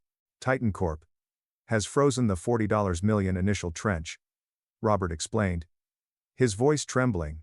"They are threatening to pull the contract entirely and sue for breach of good faith. Our stock is down 9% in pre-market trading. Emma, tell us how to fix this." "Fix it?" I inquired. "I tried to fix it on Tuesday. I told you the assignment chain wasn't clean. You told me I had a bad attitude." "We're past that," Michael said. "Emma, let's be reasonable. We know you filed the patent, but you did it while employed by the company. Implied ownership statutes." "Michael, I do not quote statutes at you," I cut him off. "I know the law better than you do, which is why you used to pay me to handle compliance. The job was done outside of business hours, and the filing was done personally. The company had 90 days to execute the assignment of rights, but you did not. The corporation then dissolved and reorganized. The rights did not transfer since they were not mentioned among the LLC's assets. They went with the inventor." I took a folder from my backpack and slipped a single piece of paper across the table. A notarized affidavit from the USPTO proving my exclusive ownership. "Patent 5621 is mine," I stated. "And since Gemini X cannot function without 5621, Gemini X is effectively mine, too." "This is extortion," Nathan growled. "You can't do this." "I'm not doing anything," I explained. "I'm just sitting here. You are the ones who sold something you did not own. That is fraud, Nathan. Federal fraud. Do you know what the penalty is for deceiving a partner in a merger of publicly traded funds? It includes prison time. And not the good type of prison with tennis courts." Nathan became pale, and the blood drained from his face so quickly that it resembled a magic trick. "What do you want?" Robert inquired, sounding despondent. He knew I had them. "I want to negotiate," she responded. "But not for a raise, and certainly not for a bonus." I turned toward you. "I want to discuss the terms of your surrender." Outside the glass walls, the office was motionless. Within, the temperature had plunged to absolute zero. "We can fire you," Nathan yelled out, "for gross misconduct. Insubordination." "Go ahead," I said, "fire me. Then I walk out the door, call Lily at Titan Corp, and sell them the exclusive 5,621 license straight. They'll cut you out of the agreement completely. You will lose $350 million. You will be sued by your shareholders. And you," I pointed at Nathan with a manicured finger, "will be unhireable in this industry for the rest of your life." Nathan slumped back into his chair. "So," I said. I opened my notebook. "Let's talk numbers." Robert was the first to speak, rubbing his temples in the manner of a guy whose headache was quickly turning into a migraine. "Okay, Emma, you have made your point. You have the advantage. To complete the Titan Corp transaction, we must get the rights to 5,621 assigned to the corporation. What's the price?" "It's not a flat fee," I said calmly. "We're discussing a licensing agreement." "Licensing? Michael?" the general counsel whimpered. "Emma, we need a complete buyout. Titan Corp needs a clear title." "Titan Corp wants the tech to work legally," I clarified. "They don't mind if you own or license it as long as the chain is valid. I am willing to provide the corporation an exclusive perpetual license to use patent 5,621 inches, the Gemini X module. But I will maintain the underlying intellectual property." "That is highly unusual for an employee," Michael murmured. "So is publicly canceling a senior specialist bonus because she identified a legal risk," I argued. "But here we are." I looked at my notes and said, "Here are the terms. First, a retroactive royalty charge for the usage of my intellectual property for the last 2 years based on the revenue earned by the beta modules. That comes to $180,000. Nathan choked on air. "It's 180 grand. You're crazy. That's the friends and family discount," I informed you. "If I take it to market, the valuation is higher." Second, a 1.5% going forward royalty on any gross income earned by the Gemini X line. 1.5% of gross. Robert stood up. "Emma, that is millions of dollars over the course of the contract. We can't give an employee points for the package." "Then don't," I responded, closing my notebook. "I'll gladly sell it to Titan Corp. They offered me a very significant consultancy package. This morning, I decided to rise up." "Sit down," Robert screamed. Then softly, "Please sit down." And I sat. Third, I proceeded as if nothing had happened. "I would like a formal written apology signed by both of you, recognizing that the purchase was delayed due to executive oversight and a failure to follow compliance warnings. This will be reported to HR and conveyed to the board of directors." "I'm not signing that," Nathan responded, his face flushing again. "That's an admission of incompetence." "Yes," I replied. "It is. I will not do that. It will ruin my career." "Nathan, your career is already on life support. I'm just deciding whether or not to pull the plug." I turned to Robert. "If he doesn't sign, no deal. The IP stays with me. The Titan deal dies. You explain to the shareholders why you lost $350 million to save the ego of a man who has only been here for 90 days. Robert looked at Nathan. Not friendly. It was the face of a man calculating the math and determining one variable was throwaway. "He'll sign," Robert replied. Nathan gasped. "Shut up, Nathan," Robert growled. "You caused this. You fix it.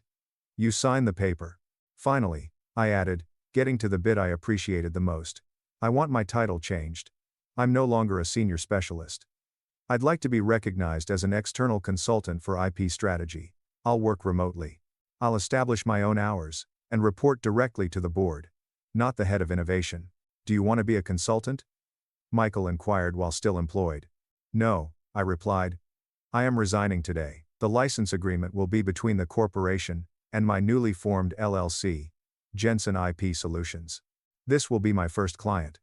The retainer will be equivalent to my existing income plus royalties. I was quitting, but they couldn't get rid of me. I was firing them as bosses and rehiring them as customers. If we agree to this," Michael continued slowly, "you sign the license right away. We can send it to Titan Corporation by noon. The moment the wire transfer for the back pay hits my account and the apology is signed, my response was, yes." Albert sank in his chair and gazed at the whiteboard, where Nathan's growth strategy was still scrawled in red marker. It now appeared juvenile. "Do it. Robert said quietly. Draw up the papers, Michael. But Robert. Nathan began. I said. Do it. Robert slapped his hand on the table, shouted, Nathan, get out of my sight. Nathan rose up and looked at me, venom in his eyes, but fear beneath it. He knew he had lost. He picked up his notepad and went out of the room, shuffling more than strutted. I remained seated. I'll wait here while you draft the agreement, I told Michael. And be sure to use the usual template. I'd hate to have to correct your work again. Michael nodded, looking like he wanted to puke. And I poured myself a drink of water from the pitcher on the table, which was cool and pleasant. They begged and folded, and I hadn't even raised my voice. It took legal 3 hours to prepare the documents. I spent that time in the break room eating a bagel and watching the news on my phone. People walked by staring at me with big eyes, and the rumor mill was churning. Emma sued the firm. Emma is the new CEO, and Emma is a spy for Titan Corp. Michael returned the papers, which were thick. The truth was more dull and lucrative. I sat in the conference room, pen in hand, correcting errors while I read through 30 pages of legalese designed to cover their asses while admitting defeat. This indemnification clause is too broad, I replied, striking out a phrase. Limit it to the scope of the 5,621 patent family. Michael sighed and jotted a note. But the most significant element, the part they glanced over because they were so focused on the money, was Clause 14, Section B, the right to technical integrity, which sounded harmless, simply normal boilerplate about maintaining the quality of the licensed product. But I worded it very carefully. The licensor, me, reserves the right to audit the implementation of the licensed technology, Patent 5,621, to ensure that it runs within the given boundaries. To prevent asset deterioration, the licensee, the company, must obtain written clearance from the licensor before modifying, altering, or optimizing the underlying algorithm. In plain English, it meant they couldn't modify my code. Nathan's entire plan for expanding the Gemini X module included tweaking the algorithm to run faster on less hardware, which was a dumb concept that would destabilize the entire system but save them money in the near term. It was a classic innovation director thinking to ruin the product to correct the margin, but with Clause 14b, he couldn't do it. If he tried to change the code, I could revoke the license for breach of technical integrity. I was effectively locking the hood of the car, so they could drive it but not interfere with the engine. Is this clause standardized? Robert inquired. Looking at the paper. It's normal for a high-value AI license, I lied effortlessly, and Titan Corp will be expecting it. They don't want you to damage the engine and blame the vendor. Fine, Robert responded. Just sign it. I did. Emma Jacobs, president of Jensen IP Solutions, says things look good on paper. Then I handed the apology letter across the table. Sign. I urged. Robert signed swiftly, as if he were signing a speeding ticket. Nathan is in his office, Robert explained. Do you want me to bring him in? 9. No, I replied. I'll go to him. I took the paper and headed down the hall to Nathan's office, where the door was closed. I opened in without knocking, and Nathan was on the phone with his back to the door. No, brother. It's only a tiny hitch. We are still crushing it. Yeah. Yes. I'm handling it. When he heard the door, he swung around and hung up the phone. Sign this, I said, throwing the document across his desk. He looked at it. Nathan Parker. Acknowledged the failure to secure IP rights. I can't believe you're doing this, he continued, his voice cracking. You're ruining the team dynamic. There is no team, Nathan. There are only those who perform the work, and those who claim credit for it. Today, the bill became due. He picked up a pen, his hand quivering, and signed the untidy scroll. Thank you, I murmured, taking the paper back. Are you happy? He inquired. You've received your money and won. Are you happy? I gazed at him, thinking about the years of missed vacations, the growth mindset lectures, and the yoga retreat his wife was presumably planning right now with his non-existent bonus. I'm not happy, Nathan, I explained. I'm compliant. And right now, it feels the same. I walked out. On my way out, I went by payroll. My wire transfer has been processed, Rebecca murmured, giving me a thumbs up. Hit your account 2 minutes ago. Thanks, Rebecca. I returned to my desk, picked up my bag and succulent, left the work laptop and the ID badge on the keyboard, and headed to the elevator. The doors opened, and I stepped inside. As the doors closed, I saw the office for the final time. The gray carpet, the buzzing lights, the cage where I had spent 10 years. I was no longer a prisoner. I was the warden, and the air outside the building tasted different. It was still Chicago air, chilly and crisp, with a subtle odor of exhaust, yet it felt lighter. I strolled to my car, a decent sedan that totally paid off, and sat in the driver's seat for a long time.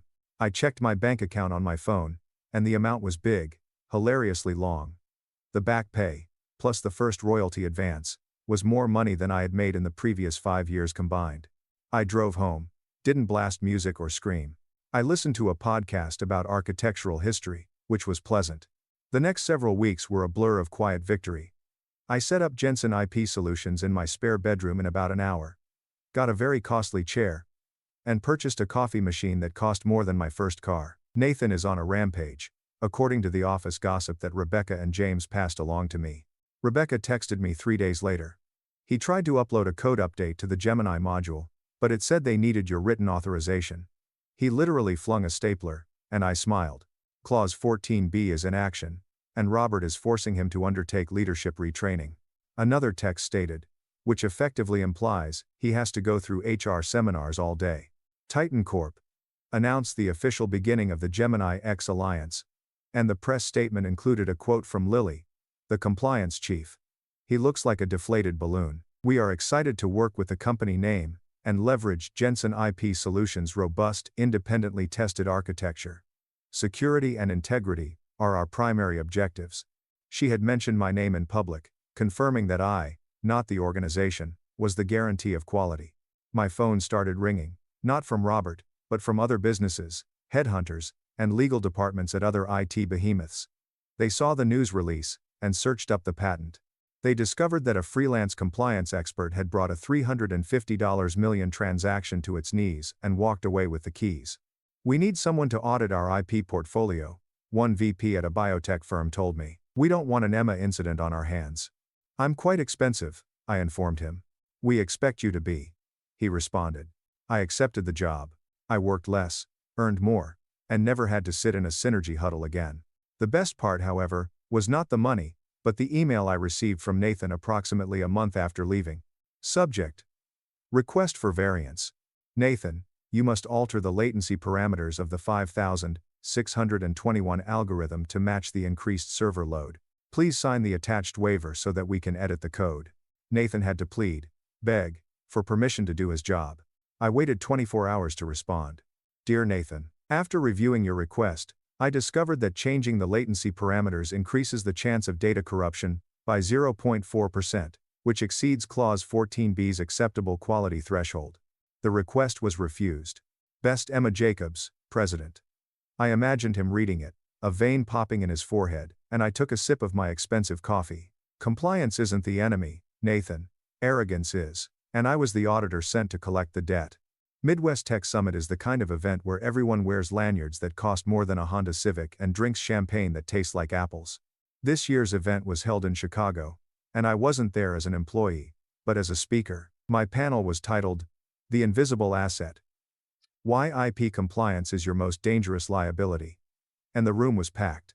After the panel, I walked through the mixer in the main ballroom, wearing a new navy blue suit that was tailored and sharp as a knife. I was holding a glass of sparkling water when I noticed Robert and Nathan near the buffet.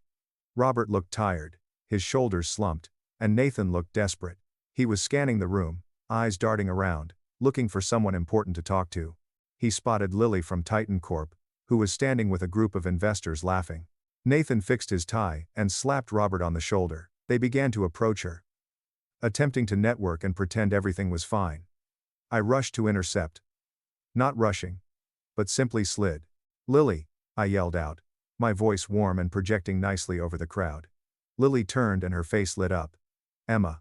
Oh my God, that panel was incredible. The way you mentioned the zombie LLC loophole, genius. She took a step back from the investors and hugged me. Nathan and Robert paused in mid-step. We were 10 feet away, close enough to see but too distant to include. Emma, Robert said, nodding stiffly. Good to see you. Nathan didn't say anything. He simply glanced at my badge. Emma Jacobs is president. Jensen IP. I replied. Hello Robert. I said. How is the latency project progressing? Still trouble with those parameters? Nathan blushed a deep, ugly purple. We're managing, he said. We've actually updated our vendor policy, Lily remarked, staring coldly at Robert. Any future IP integration for the Gemini project will go through Emma's firm for certification. We no longer trust your internal audit staff. No offense. None taken, I said happily. That's going to add weeks to the timeline, Nathan complained. Then you best start filing your requests earlier, I replied.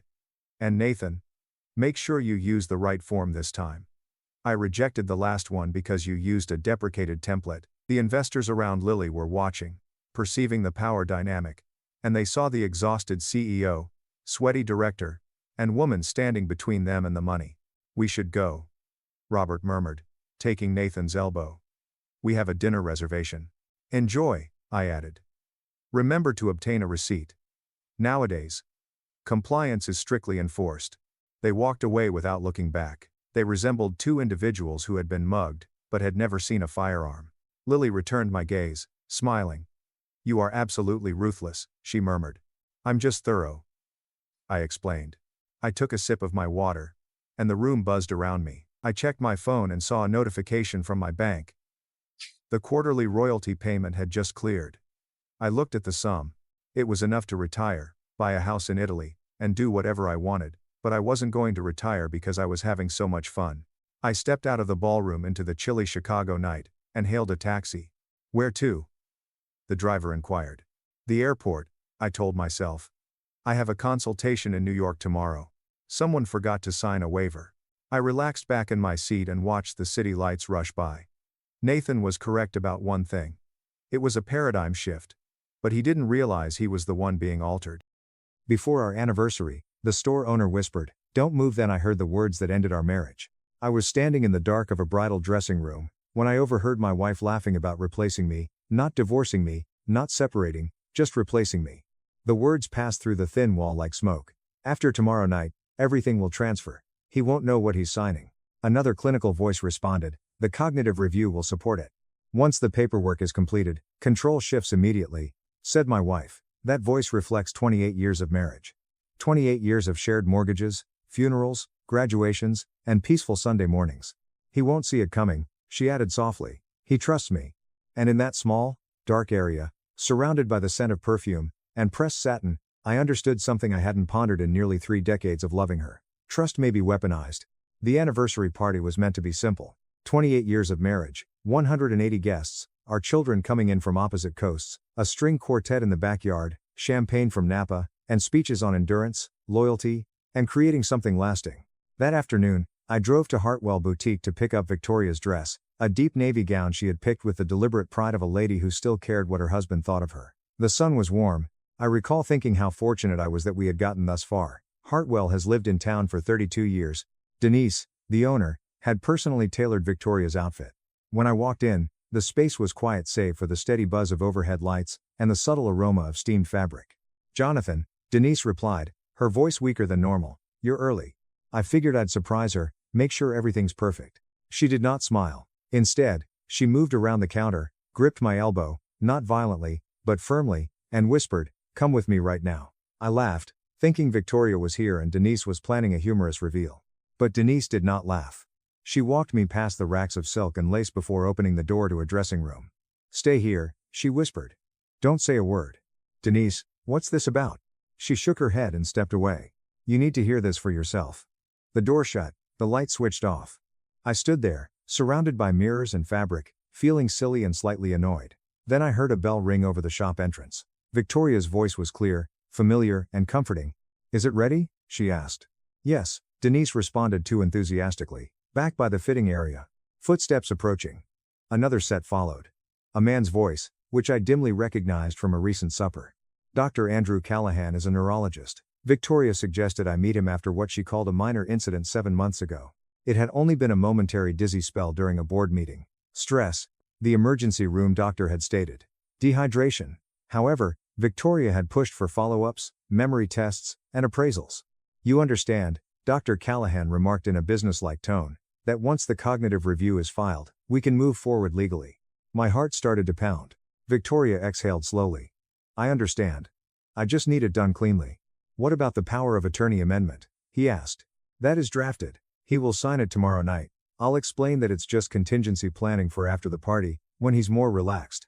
A third voice joined them, younger and smoother. I've already prepared the transfer documents, he told me. Once control shifts, we can restructure the assets before he realizes what's happening. I recognize that voice. Grant Holloway, a financial consultant 12 years younger than me, was suggested to us last year as someone who could help modernize Carter Holdings. Victoria's laughter echoed through the wall. He will not realize. He still believes this is about simplifying things. What about the assisted living placement? Grant inquired. There was a pause. My lungs felt tight. We won't need it right away, Victoria explained gently, but it will be easier if the examination designates him as disabled. Gradual. Respectable. The youngsters will understand if the physicians prescribe it. The room appeared to tilt. Impaired. Assisted living. Control shifts. 28 years of marriage. Rang in my ears. I'm not doing this to hurt him, Victoria explained calmly. He has been slipping. He forgets stuff. He loses his focus. The board has noticed. That's why this needs to be done quickly, Dr. Callahan answered. For everyone's protection. For everyone's protection. I leaned my back against the wall of that dressing room and felt something within me fracture. Yes, I had misplaced my car keys twice last month. Yes, I reread a paragraph from a report because my mind wandered. But I still managed a company with 240 employees. I am currently negotiating contracts. I clearly recall Victoria walking down the aisle in a cream silk gown that caught the light. He won't see it coming. Her words returned to me like a smack. And then comes the ultimate blow. Grant's voice fell. After tomorrow, you won't have to pretend anymore. Victoria did not respond immediately. When she spoke, her voice was softer than I'd ever heard it. I'm tired of pretending, she explained. Footsteps moved. Fabric rustled. I heard the zipper on her dress. I just want peace, she explained. Peace through replacement, through erasure. They talked for a few more minutes about timelines, signatures, and how to effectively explain things to our children. I stood there in the dark, my reflection multiplying in the mirror behind me. Every reflection asks the same question. How long? How long had this been going on, while I thought we were arranging a celebration?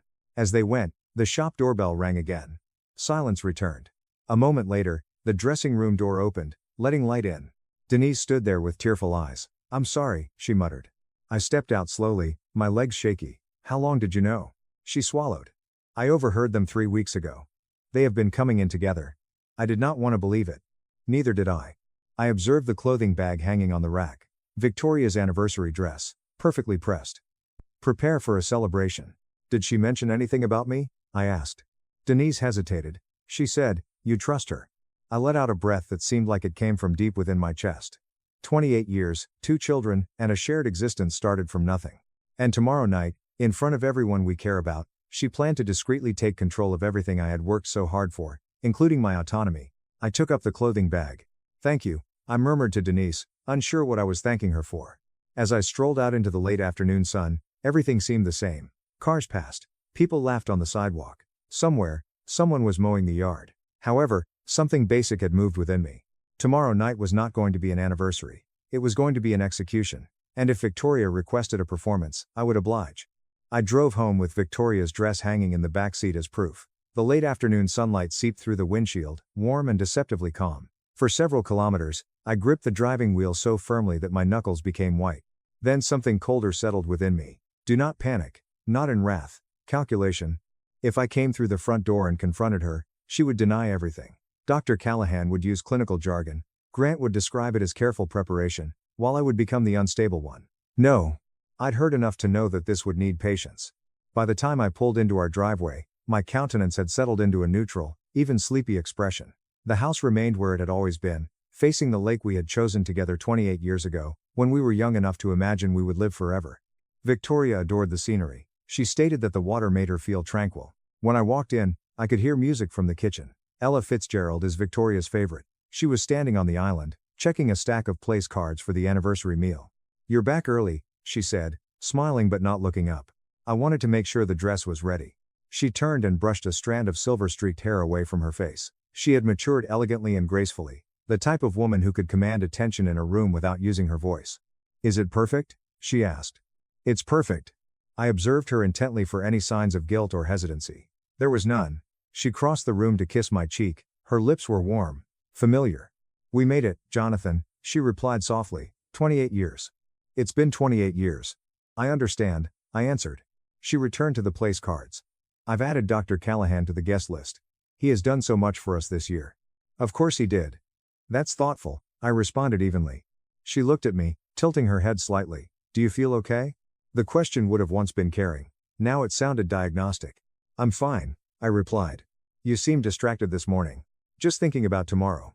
She nodded in satisfaction. I walked upstairs to my office and closed the door. 28 years of trust. The words rang through my thoughts. We met in Chicago in 1996. I was 30, working 2 jobs and trying to start a software consulting firm out of my apartment. She worked in marketing for a regional corporation. We met at a dinner party hosted by a mutual acquaintance. She chuckled at something I said about floppy disks, and I realized I had never wanted to impress someone so much. We married 18 months later at a modest church. There was no orchestra or catered event, only folding seats and borrowed flowers. Carter Holdings was developed by us all together. She managed client relationships. I developed infrastructure. We survived the dot-com crash. We refinanced our home amid the recession. We paid for both of our children's college education without taking out loans. When our daughter fractured her arm at the age of 9, Victoria slept in a hospital chair for 3 nights. When my father died, she held me while I sobbed in the kitchen like a child. There had been conflicts. Of course, they had. Money, parenthood, my long hours, and her displeasure with my stubbornness. However, betrayal had never entered the equation. 7 months ago, during a quarterly board meeting, I paused in the middle of a sentence to review projections. The digits became blurry for a brief moment. My head felt lighter. I ended my presentation. Later that evening, I informed Victoria that I had felt dizzy. She insisted on taking me to the emergency room. The doctors discovered nothing suspicious. Stressed, they said. But Victoria persisted. She booked an appointment with Dr. Andrew Callahan. He's one of the best neurologists in the state, she had claimed. It's just precaution. Precautions led to cognitive exams, memory recall tests, and brain scans. You forgot where you put your phone last week, she kindly reminded me. You called our neighbor by the wrong name. I'd laughed it off. Replaying it, the pattern appeared to be different. The story had been developing slowly. Jonathan is slipping. Jonathan requires oversight. Jonathan should consider delegating responsibility. I opened my laptop and started going over the last 7 months of company records. Grant Holloway was introduced at a charity gala 10 months ago. 41, refined, Ivy League. He focused on legacy planning and asset restructuring for elderly founders. He had complimented me. Mr. Reeves, you've built something spectacular. It deserves to outlive you. Outlive me. He had progressively pushed himself into financial discussions, proposed tax-efficient offshore ownership arrangements, and advocated trust revisions. Victoria had endorsed every suggestion. You don't want to burden the kids, she had explained. Simplify things. My cursor was hovering over Grant's trust amendment draft email from last month. At the time, I only skimmed it, now I'm reading every line. There was a clause in the text that allowed for the temporary transfer of operational authority in the event of documented cognitive impairment. And who would document the impairment? Dr. Callahan. My stomach constricted. A faint knock stopped my thoughts. Victoria entered the office without waiting for permission.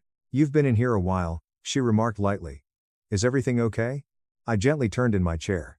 Just going over some numbers. She walked behind me and put her hands on my shoulders. You don't have to carry everything alone anymore, she told me. You've done enough.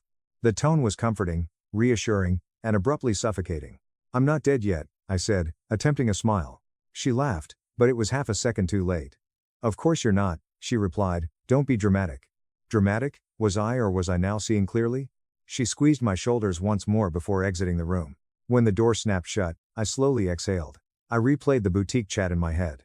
After tomorrow night, everything will transfer, he won't even know what he's signing. The assisted living arrangement. A life delicately maneuvered into a corner. Not via violence. Through paperwork. Through concern. Through love. I unlocked my desk drawer and took out a little leather notepad that I hadn't touched in years. On the first page, I wrote, what do they think I can't see? I listed people below that, Andrew Callahan, Grant Holloway, trust amendment, cognitive review, offshore restructuring. I then wrote something else. Find proof. Because instinct wasn't sufficient, emotion was not enough. If I wanted to survive what was ahead, I needed proof. 28 years of trust had shaped my life. Tomorrow night, however, that trust would be put to the test. And if Victoria thought I was fading, she was about to learn how mistaken she was. The morning after the boutique, I did something I never expected to do in my own marriage. I hired someone to follow my wife. The decision came without drama, pacing, or whiskey at dawn, it was simply clarity. If Victoria was constructing a case to erase me, I would create one to defend myself. I drove 2 towns over to an office park that resembled every other office park in America. Low brick buildings, trimmed hedges, and a flagpole creaking in the wind. The name on the directory was Michael Donovan, Investigative Services. Michael had been with the FBI for 19 years before retiring early. We met once at a charity event. He struck me as the type of man who looks for exits before sitting down. When I entered his office, he stood to shake my hand. Mid-60s, silver crew cut, eyes that assess before acting. "Mr. Reeves," he stated, "didn't expect to see you here." "I didn't expect to be here," I explained. He waited. "I need discretion," I explained, "and speed." He closed the blinds before I could finish the next sentence. I told him everything. The dressing room, the voices, the terms, cognitive review, power of attorney, and assisted living. He did not interrupt. After I finished, he leaned back slowly. "Have you got proof?" he asked. "Not yet." "Then we gather it." He explained the process calmly and methodically. Phone metadata, financial tracing, surveillance, background checks. People who plan something as structured as this leave trails. He claimed they always believe they are cleaner than they are. "Can you move fast? How quickly do you need it?" "The anniversary party is tomorrow night." His brow rose slightly. "Then we start now." By the afternoon, Michael had assigned 2 associates. One focused on Victoria's communication. The other began looking into corporate filings related to Grant Holloway. I returned home and continued to behave exactly as I had for the previous 28 years. I asked about the caterer. I tried wine. I confirmed the seating chart. However, something sharp had replaced the easy rhythm of married life. That evening, Victoria suggested we go over a few documents before things get hectic tomorrow. We sat at the kitchen island in the warm glow of the pendant lights. She slid a thin folder towards me. "It's just housekeeping," she explained. "Grant thinks we should streamline authority structures in case something ever happens." I opened it slowly. Power of attorney amendment. Transfer of operational authority. Contingent cognitive certification. The language was dense, but the outcome was simple. If Dr.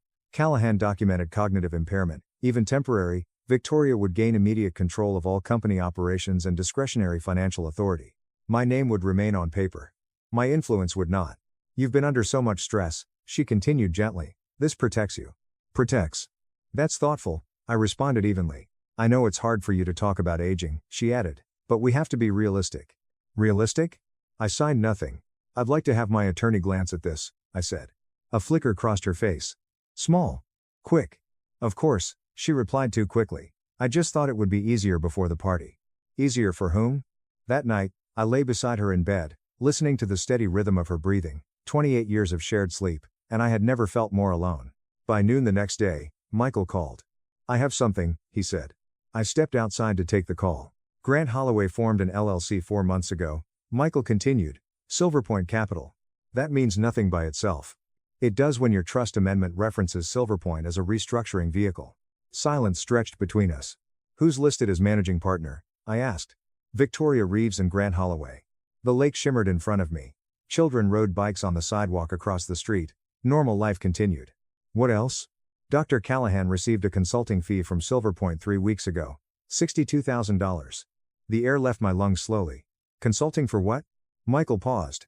"Medical documentation services." There it was. The price of my impairment. "I need everything in writing," I said.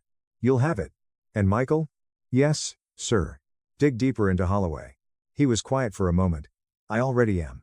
By 3:40, Michael emailed a preliminary report. Grant Holloway had previously worked for a financial advisory firm investigated for securities irregularities. No charges had stuck, but the pattern was there. Aggressive asset reallocation. Offshore movement. Client opacity. Silverpoint had an account in the Cayman Islands, 2 authorized signatories, Victoria Reeves and Grant Holloway. I printed the documents and locked them in my desk. Then I went downstairs to help arrange flowers. Guests would begin arriving in less than 20 hours. Victoria stood in the living room directing a rental crew. She looked radiant, confident, calm. I studied her from across the room. Was this fear, greed, desperation, or something else entirely? She caught me watching. "What?" she asked lightly. "Just thinking how lucky I am," I replied. She smiled. "If you keep saying that, people will think you're sentimental in your old age." "Old age?" I smiled back. If she thought I was fading, she was about to witness the most focused version of me she'd ever seen. That evening, Michael sent a final update prior to the party. "We have documentation for asset transfers scheduled for 9:18 p.m. tomorrow night," he said on the phone. "That's during the toast," I explained quietly. "Yes. Electronic authorization. You only need to physically sign the trust amendment. The rest happens automatically." Once I'm declared impaired. Yes. What if I refuse? Then they'll attempt to frame refusal as proof of instability. Its elegance was almost impressive. Will you be there tomorrow? I asked. In the crowd, Michael answered. With everything. I hung up and stood alone in my office. On the desk were photographs from the previous 28 years. Our wedding day. The birth of our children. Family vacations. Company holiday parties. Had she planned this for months? Or had it slowly grown out of fear? Fear of losing control, of aging, or of being vulnerable? I did not know. But I knew one thing for certain. Tomorrow night would not go as planned. If she intended to quietly erase me, I'd bring the truth to light. The morning of the anniversary party was bright and deceptively peaceful. Sunlight poured across the lake, transforming the water into fractured glass. The house was filled with the aroma of freshly cut hydrangeas and catered hors d'oeuvres warming in stainless steel trays. From the outside, nothing suggested a collapse. Inside, I'd never felt more alert. Victoria was already dressed in a silk robe when I arrived downstairs. Her hair was loosely pinned, her makeup was half done, and her anniversary gown hung in a garment bag near the staircase like a silent accomplice. You're up early, she said, looking at me through the mirror in the hallway. Couldn't sleep, I said. Nerves, maybe. She smiled. It's only a party, Jonathan. Just a party. I poured coffee and watched her move through the kitchen with the same effortless authority she had always exhibited. For 28 years, I admired that strength. I had relied on it. Now I'm studying it. At 8:50 a.m., my phone vibrated.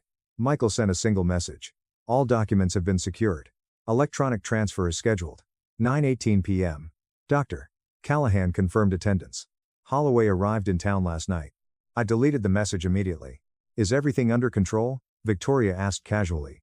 Always, I replied. By early afternoon, the backyard had been transformed. White linen tables extended across the lawn. Lanterns hang from the oak trees. A stage had been set up near the water for speeches. Staff moved swiftly between the house and the bar tent. Our daughter Natalie arrived first. She stepped out of her rental car and ran toward Victoria, arms wide open. 28 years, she said, laughing. You two are indestructible. Indestructible. I hugged her tight. She smelled just like the lavender shampoo she used in college. You look tired, Dad, she said quietly, as Victoria turned away. A big week, are you sure you are okay? I met her eyes. I'm fine. I would not put our children under suspicion without proof. Not yet. By 3:40, guests started arriving in waves. Carter Holdings employees, longtime neighbors, church friends, and investors, each handshake seemed surreal. It's been 28 years, Jonathan. That's unusual these days. You have created something remarkable. Your marriage is an example. Example?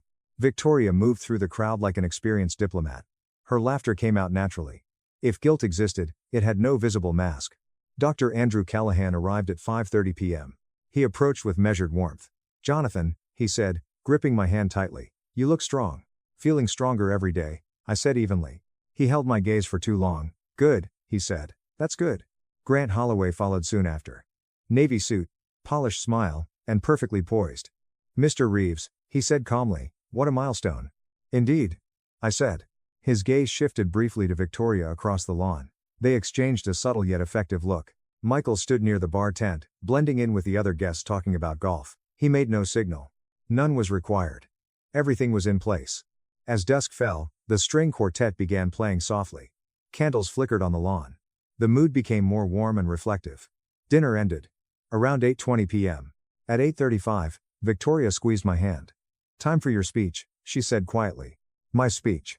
I stood slowly, and walked onto the small stage near the lake. I adjusted the microphone, and it hummed faintly. 180 people turned toward me. For a moment, I saw only decades. Birthdays, a business is launched, vacations, arguments were resolved in quiet kitchens. I cleared my throat. 28 years ago, I said. Victoria and I stood in a small church with folding chairs and borrowed flowers. Light laughter echoed throughout the crowd. We didn't know what we were building. A company, a family, a life. I looked at Victoria. She smiled, and her eyes shone. For 28 years, I believed in one thing above all else. I paused deliberately. Trust. The word remained in the air. Trust enables two people to create something larger than themselves. It's what enables a business to expand. A family can thrive. Guests nodded. But trust requires clarity. Victoria smiled almost imperceptibly. And tonight, before we raise our glasses, there are a few documents I'd like to clarify. A murmur spread throughout the crowd. I stepped down from the stage and pointed to the large screen, which had been set up for a slideshow of family photographs. Michael, I replied casually. The screen flashed to life. Rather than wedding photos, a scanned document appeared. Silver Point Capital. Articles of formation. Several guests leaned forward. 4 months ago, I replied evenly, my wife and our financial advisor formed a new holding company, Silver Point. Grant shifted slightly in his seat. Victoria's hand tightened around her champagne glass. This company was structured to receive control of Carter Holdings upon the documentation of my cognitive impairment. Gasps erupted across the lawn. Victoria rose abruptly. Jonathan, this is inappropriate. I raised my hand gently. Let me finish. Another document has appeared. Consulting fees. Dr. Andrew Callahan. $62,000. The crowd fell silent. A payment, I explained, for medical documentation services. Dr. Callahan's face was drained of color. You're misrepresenting, he began.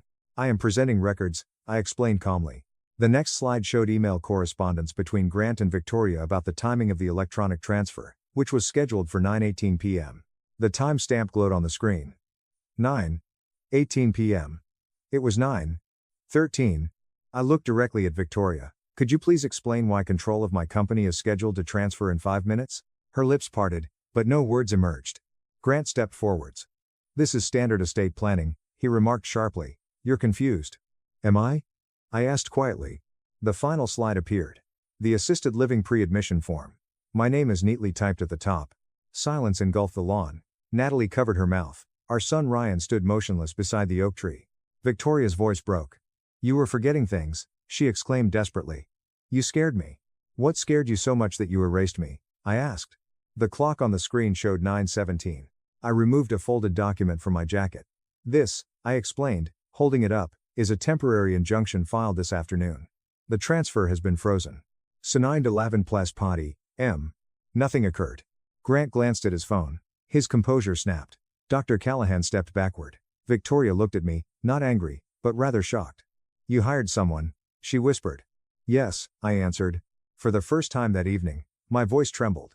Not from weakness, but from the weight of 28 years collapsing all at once. You told them I wouldn't see it coming. I let the silence stretch. But I did. The string quartet had stopped playing. The lake behind us remained perfectly still. I won't sign anything tonight, I said quietly, and I won't be placed anywhere against my will. I turned back to face the crowd. I'm sorry you had to witness this, but clarity matters. Then I stepped off the stage. Victoria remained motionless in her navy gown, surrounded by 180 stunned guests, 28 years of image shattered in less than 8 minutes. And, for the first time in months, I felt fully awake. Nobody moved for a few seconds after I stepped off stage. The only sound was the soft lapping of water on the dock. Then the murmurs started. Low at first, disbelieving, chairs scraping against stone, glasses clinking as people moved around. Victoria stood motionless beneath the lantern light, her navy gown shimmered softly in the breeze. And for a strange, disorienting moment, she resembled the woman I had married, poised, elegant, and unwavering. However, her eyes were different, not soft, not consistent. Calculating. Jonathan, she said gently, her voice controlled, you've misunderstood what this was. Have I? I asked quietly. Grant was the first to step forward. He recovered more quickly than she did. This is a private family matter, he explained to the audience. There's no reason to escalate it in front of everyone. Escalate? I repeated calmly. You scheduled an asset transfer for 9:18 p.m. Several guests checked their watches instinctively. Grant's jaws tightened. You're proving our concerns right now. The tactic was almost admirable. Reframe me as unstable, impulsive, and paranoid. Dr. Andrew Callahan cleared his throat and approached with professional sympathy. Jonathan, cognitive stress can distort perception, he explained gently. We only recommended precautionary planning. Did you also recommend a pre-admission assisted living agreement? I asked. The guests let out gasps once more. Dr. Callahan's composure snapped. That document was exploratory. It was signed, I explained, by you. Once again, there is silence. Natalie approached her mother. Is this true, Mom? She asked, her voice trembling. Victoria's gaze shifted to her daughter. I was trying to protect him, she explained. You have all seen it, the tendency to forget things. The distraction. Ryan stepped forward now. Dad still runs the company, he remarked sharply. He closed a $14.5 million deal last month. Grant interjected quickly. High-functioning impairment is common. Enough, I stated firmly. I returned to the stage and picked up the microphone again, not for amplification, but to force stillness. I am not impaired, I replied evenly. But even if I were, that decision would not belong to a secret LLC. My gaze swept across the crowd slowly. I started Carter Holdings with a folding table in our first apartment. Victoria was with me every step of the way. I paused. That's why this hurts. The vulnerability in my voice altered the atmosphere. This was not rage. It wasn't a spectacle. It was a clear case of betrayal. Victoria's shoulders sagged slightly. You were slipping, she said quietly. You forgot Natalie's birthday dinner. I mixed up the date, I explained. By one day. You left the stove on. For 4 minutes. You scared me, she exclaimed louder now. You scared me because I saw my father slip into dementia. I watched my mother lose everything, because he didn't plan. The crowd moved again. There it was. Fear is raw and unfiltered. For a brief moment, the anger within me wavered. I would have planned with you, I replied softly. You didn't need to ambush me. Grant stepped in again, his voice sharper now. Let us be practical. Even if you cancel tonight's transfer, this persists. The board is concerned. I smiled faintly. I met with the board this afternoon. His expression altered. I presented them with documentation of Silverpoint and your Cayman accounts. A ripple of whispers spread among the investors in attendance. Grant started. They voted unanimously to suspend any restructuring tied to your firm, I told them, effective immediately. His confidence had finally crumbled. You had no right. I had every right, I explained calmly. It's my company. Dr. Callahan attempted one final recovery. This is emotionally charged. Maybe we should meet privately. We will, I said, with attorneys. Victoria looked at me then, not as an adversary or a co-conspirator, but as someone who had erred. I never meant to humiliate you, she said quietly. You humiliated me the moment you said I wouldn't see it coming. Her eyes glistened. Jonathan, for a split second, I saw the young woman from that church in 1996, the one who believed in collaboration, struggle, and building something together. Then I remembered the dressing room. After tomorrow night, everything transfers. I lowered the microphone. I'm not pressing charges tonight, I said quietly, but this ends now. I turned to face Michael, who nodded once from the crowd's edge. Copies of all documentation have been filed with legal counsel, I subsequently stated. Any further attempt to declare me impaired without independent evaluation will be considered fraud. The word had a strong impact. Fraud. Victoria closed her eyes. Guests began quietly gathering their belongings. The conversation splintered into quiet speculation. The anniversary cake remained untouched on its silver stand. 28 years are represented by white frosting and navy ribbon. Natalie approached me slowly. Dad, she asked, her voice shaking, why didn't you tell us? I needed proof, I replied. Ryan stood next to her, his jaw tight. You're not going anywhere, he stated firmly. No, I responded. Grant was already pacing across the lawn, looking at his phone. Dr. Callahan slipped away quietly. Victoria remained where she stood. The lanterns flickered above her, casting shifting shadows on her face. I approached her slowly. We stood close enough to feel each other's breaths. Why didn't you talk to me? I asked. Her voice was now small. Because you would have said no. Yes, I answered. And I was afraid of what? She went on. Of losing control. There it was again, control. Not love, not safety, control. The string quartet members packed their instruments silently. Caterers cleared plates. The lake reflected the moon in fractured pieces. I won't sign anything, I said gently. And I won't disappear quietly. She nodded faintly. I know, she whispered. I stepped back. I loved you enough to trust you, I added. You should have loved me enough to speak to me. The distance between us felt wider than the lake. 28 years ended. Not with shouting, but with understanding, and sometimes that's worse. The guests left in fragments. Clusters of whispered conversations drifted toward the driveway. Car doors shut softly, as if the night itself required gentleness. No one raised their voice. No one lingered for cake. The lawn that had been dressed for celebration now looked like the aftermath of a quiet storm.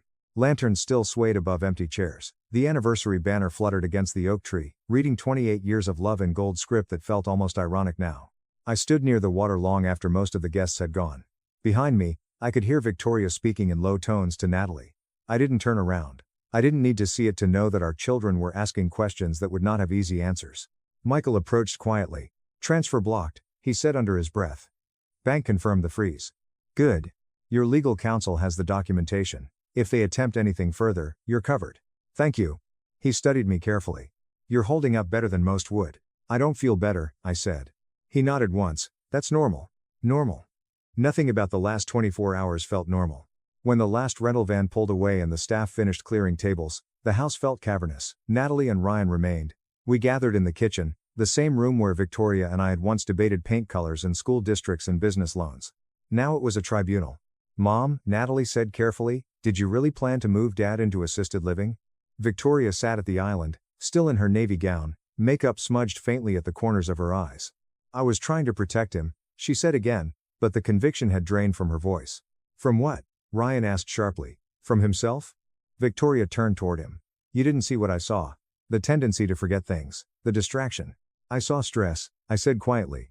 She looked at me then, not defensive, just tired. You didn't watch your father deteriorate, she said softly. You didn't hold his hand while he forgot your name. There it was again. Fear masquerading as foresight. And so you decided to skip the conversation entirely? I asked. If I asked you, you would have refused. Because I am not impaired. She inhaled sharply. Maybe not yet. The words landed harder than anything else she'd said that night. Ryan shook his head in disbelief. This isn't about medical fear, he said. It's about control. Silence followed. Victoria didn't deny it. Natalie's voice trembled. Mom, were you and Grant? No, Victoria said quickly. Too quickly. Michael had warned me about that reaction. There's documentation of financial entanglement, I said calmly, and consulting fees. Her jaw tightened. Grant offered solutions, she replied. You were resistant to change. You wouldn't modernize the company, so you modernized me instead. Natalie covered her mouth again. The cruelty of it was not in violence, it was in process, paperwork clauses. Gradual displacement.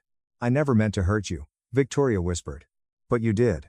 Ryan stepped forward, his voice firm. Dad's getting a full independent evaluation, from someone not on Silver Point's payroll. I agree, I replied immediately. Victoria flinched slightly. I'm not afraid of transparency, I added. Are you? Her silence answered. The next morning, the house felt hollow. Natalie and Ryan had left before sunrise, both promising to return within the week. Victoria and I sat at opposite ends of the breakfast table. No music played. No place cards waited to be arranged. Where do we go from here? She asked finally. Attorneys, I said. Her eyes closed briefly. I was trying to prepare for the inevitable. The inevitable? You aging? I am aging, I said calmly. So are you. She gave a humorless smile. I thought I could manage it. Manage it, not walk through it together. Manage it. I will not be managed, I said quietly. She nodded. I see that now. Do you? I wondered. By noon, my attorney arrived. By 3, divorce paperwork had been drafted, not filed, but prepared. Not out of vengeance, out of protection. Michael's team continued tracing Silver Point's transactions. Preliminary findings suggested more aggressive financial structuring than Victoria likely understood. Grant's prior firm was already under quiet review by regulators. Dr. Callahan, when confronted with documentation, requested counsel immediately. The collapse was not explosive. It was structural, a slow dismantling of carefully arranged deception. That evening, Victoria packed a suitcase, not dramatically, not angrily, methodically. I'll stay at Natalie's for a while, she said. I watched her move through the bedroom we had shared for 28 years. Each folded garment felt like a closing chapter. Were you going to tell me? I asked quietly. She paused. I thought you'd thank me one day. For erasing me? For protecting the legacy? Our legacy was built on partnership, I said, not containment. She zipped the suitcase. At the doorway, she hesitated.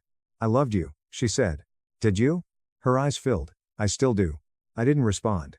Love that bypasses consent is not love. It is strategy. She left just after sunset. The lake reflected orange light as her car disappeared down the driveway. I stood alone in the silence that followed. 28 years of shared decisions reduced to a series of legal conversations. I didn't feel triumphant. I didn't feel vindicated. I felt something quieter. Awake. The collapse had not destroyed me. It had revealed the fault lines I had ignored. And sometimes revelation is the only way forward. A year has a way of rearranging everything. Not dramatically. Not all at once. But quietly through paperwork, through empty spaces at the dinner table, through mornings when you wake up and reach across the bed only to find cool sheets. It has been 11 months since the anniversary night. 11 months since lanterns flickered over a celebration that became an exposure. The lake is still here.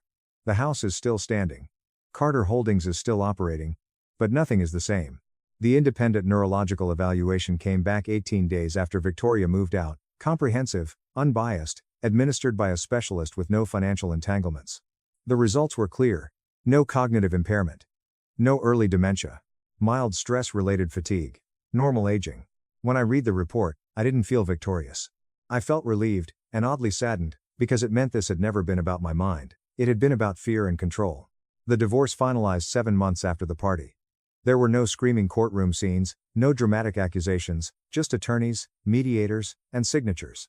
Victoria did not contest the documentation once Michael's findings were formally presented. Silver Point Capital dissolved under regulatory scrutiny. Grant Holloway quietly relocated out of state after his advisory license was suspended pending investigation. Dr. Andrew Callahan resigned from his hospital board position and settled a malpractice complaint without admitting fault. Consequences, like truth, tend to surface eventually. Victoria and I divided assets fairly. I insisted on that. I refused to let the ending turn vindictive. 28 years deserved at least that much dignity. Natalie and Ryan visit often now. At first, their conversations were cautious. They tiptoed around the topic of their mother, around the word betrayal, around the concept of aging. But time softens edges. One evening last fall, Ryan stood by the lake with me as the sun dipped below the water. "You scared me that night," he admitted, "because of the speech. Because I realized how quickly things can shift. I thought you two were unbreakable." "So did I." He nodded. "I'm glad you didn't just explode, you handled it." Handled it? I've thought about that word often. I didn't handle it because I'm strong. I handled it because panic would have completed their narrative. If I had rage, they would have labeled it instability. If I had wept publicly, they would have cited emotional fragility. Calm was my only defense. Natalie asked me recently if I would ever forgive her mother. "I don't know," I told her honestly. "Forgiveness isn't the same as forgetting." Victoria wrote to me once, a handwritten letter. No legal language, no strategy. She admitted she had been terrified, watching her father decline years ago. She admitted she began interpreting every small mistake I made as confirmation of history repeating itself. "I thought if I moved first, I could control the outcome," she wrote. Control. The word returns like a refrain. She ended the letter with a line that stayed with me. "I forgot that partnership requires conversation, not management." I have not responded. Not because I hate her. Not because I want her to suffer. But because I am still understanding what remains. What remains is this: I am not diminished. I am not fragile. I am not something to be quietly transitioned into irrelevance. Aging does not mean surrendering autonomy. Love does not mean forfeiting agency. And fear, no matter how well-intentioned, does not justify deception. There are evenings now when I sit on the dock alone with a glass of wine. The house behind me is quieter. The routines are simpler. I cook smaller meals. I leave lights off in rooms no one uses. But I also breathe differently. More deliberately. There is clarity in knowing you were nearly erased and that you stepped back into your own outline before it happened. I sometimes replay the dressing room moment in my mind. He won't see it coming. I almost didn't. That realization humbles me. Trust is a beautiful thing, but blind trust can become a vulnerability. If there is one lesson I carry forward, it is this: partnership requires transparency, silence breeds assumptions, assumptions breed control. And control, left unchecked, can masquerade as care. I don't know what Victoria's future looks like. I don't know whether time will reshape our relationship into something gentler. Friendship, perhaps, or at least civility. What I know is that the illusion we built could not survive secrecy. And sometimes losing an illusion saves your life. If you're listening to this and you've ever felt quietly sidelined, quietly managed, quietly dismissed, I want you to pause. Ask questions, seek clarity. Calm is not weakness. Documentation is not paranoia. And advocating for yourself is not selfish. I would never have chosen to end 28 years this way, but I would choose every time to remain present in my own life. If this story resonates with you, if you've ever faced a moment where trust cracked and you had to decide who you really were, I want to know. Leave a comment below and tell me where you're watching from. Tell me what you would have done. Tell me whether you believe fear can justify control. We share stories like this every day, not to create division, but to create awareness. So, if you want to continue this journey with me, subscribe. Stay with us. There are more conversations ahead, more truths to uncover, more quiet awakenings to explore. Because none of us should fade quietly into someone else's plan. Not at 30, not at 60, not ever. My parents called me a failure and threw me out. What they didn't know was that I had built an empire worth millions. 3 weeks later, I took control. Ethan is my name. As a 3-4-year-old, I can tell you that having money does not automatically protect you from family strife. Since I left college at the age of 18, I have been employed, starting my own company from the ground up. My parents believed that I was making the worst error of my life at the time. My mother warned me, "You'll never amount to anything without a degree," as she stirred her coffee as if she were trying out for a soap opera. My dad dismissed what I said with his typical grunt of assent. They were unaware that I had already launched my first internet business, a specialized e-commerce site that would eventually develop into a network of businesses that brought in millions of dollars annually. However, all they saw at the time was a careless, innocent child who didn't want to put in much effort. Our family was never tight. My parents were the kind that valued status and looks. Their pride and pleasure was my older sister, Rachel, a corporate lawyer with a spotless LinkedIn profile, seasonally appropriate designer purses, and the kind of calculating, chilly assurance that could silence a room. They showcased her accomplishments to their relatives and friends. The cautionary story was me. They had been able to sneak insults under the appearance of concern every time I came over for supper. My dad would inquire, laughing, "Still doing that little internet thing?" As though it were a passing fad, similar to collecting comic books.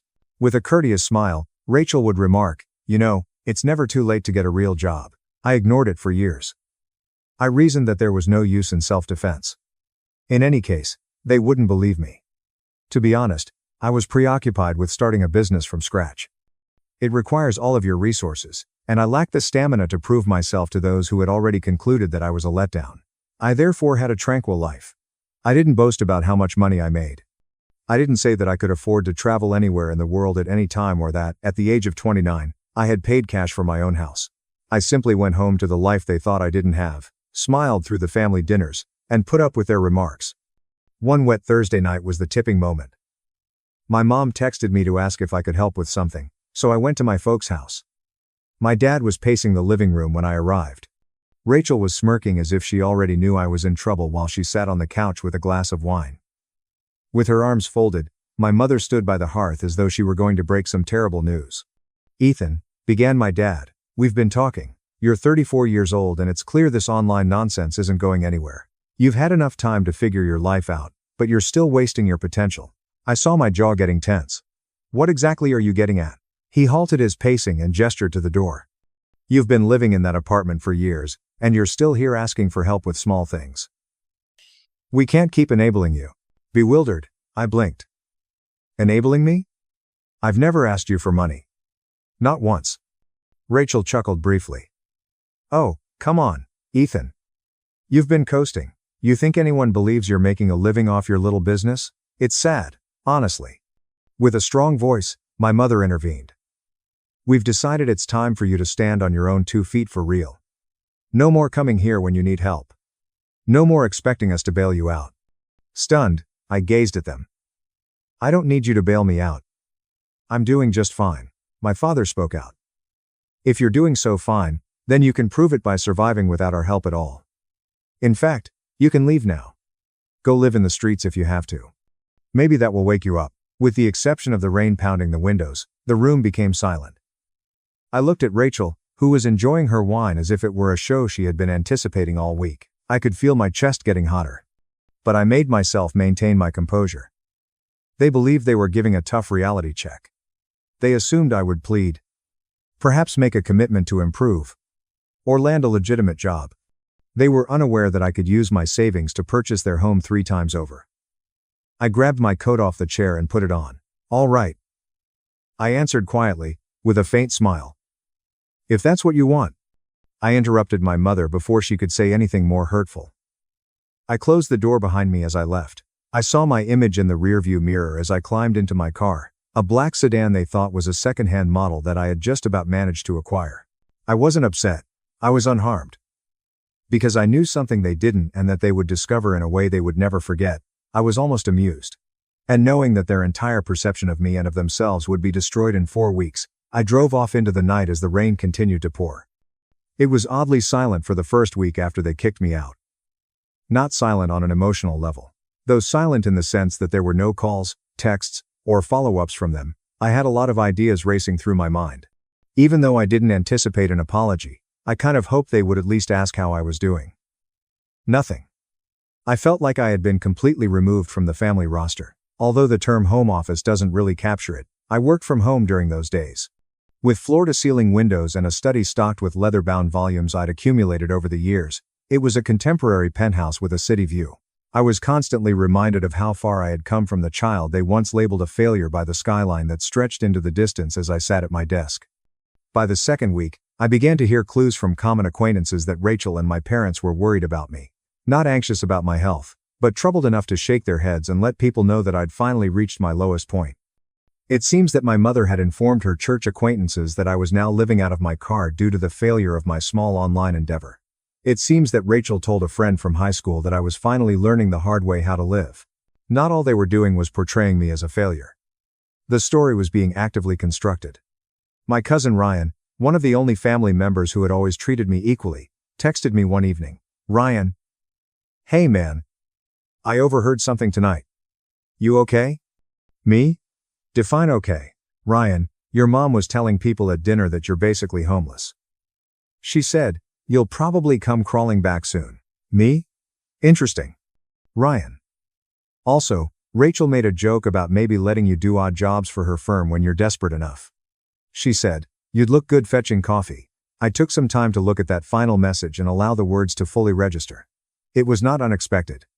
Even though Rachel had been making those types of jabs for years, it felt different to hear them now that I had been expelled. It was similar to witnessing someone burn a bridge you had previously made the decision to never cross again in order to ensure it was gone. When the third week arrived, I made the decision to attend my folks' Sunday dinner. Not as a visitor. As an observer, I was not invited. Since my departure, Ryan had indicated that these dinners had become a weekly routine. I arrived in my vehicle. This time, it was my other vehicle, the one they were unaware I possessed. A beautiful silver coupe that naturally attracted attention. In order to avoid them seeing me come, I parked a few homes down. I could see them through the dining room window from the sidewalk. Rachel is seated next to my parents, who are grinning at the head of the table. It was an animated conversation.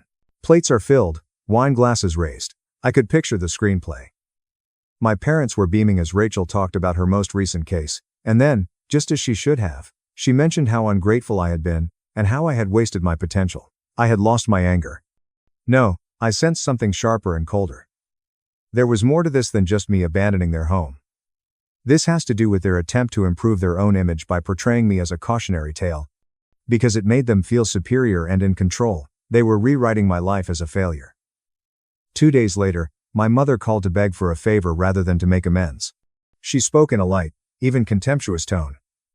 Next weekend, your father and I will need your assistance moving some old furniture. Ethan, sweetheart. You should have the time because you don't have any other obligations. To stop myself from laughing, I had to bite the inside of my cheek. I apologize, but I'm occupied. She let out a sigh as if I were intentionally being challenging. What are you busy with? Work. She laughed a little. Knowingly. Your business. Of course. Try to find time for your family. Shall we? One day you may need us. I became aware of how deeply ingrained their arrogance was at that point. They sincerely thought that when life finally crushed me, they would be my safety net. The idea that I might not require them was beyond their comprehension. It had been years since I needed them. Nevertheless, a tiny part of me chose to cooperate for a short while longer despite their denigration of me. Because the impact wouldn't be nearly as satisfying as it could be if I told everyone now. No. I would allow them to continue to dig themselves further into the hole they were creating by hurling insults and fabricating stories. Because I wanted the truth to hit them so hard when it did come out that they would never be able to get over their disgrace. And much sooner than they had anticipated. That moment was approaching.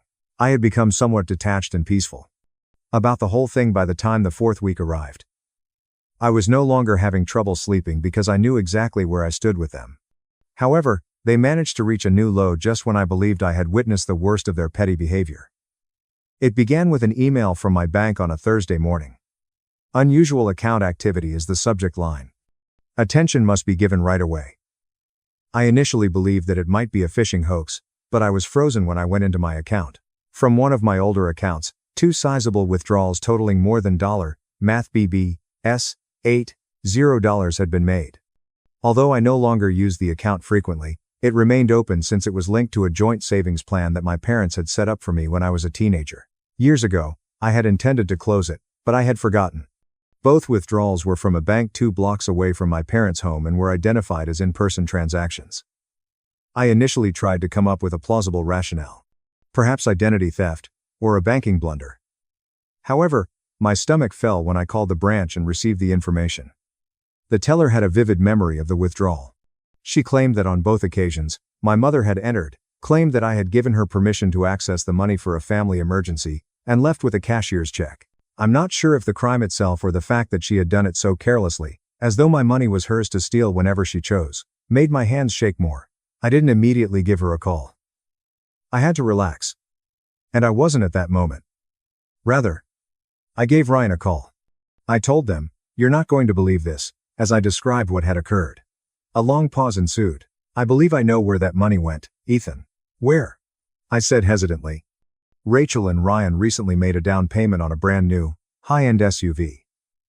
She boasted that the family had given it to her as a thank you for all of her hard work.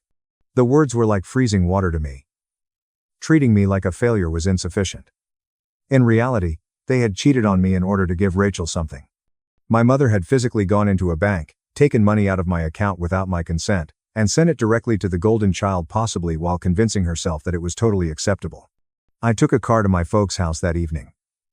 I stayed out of the house.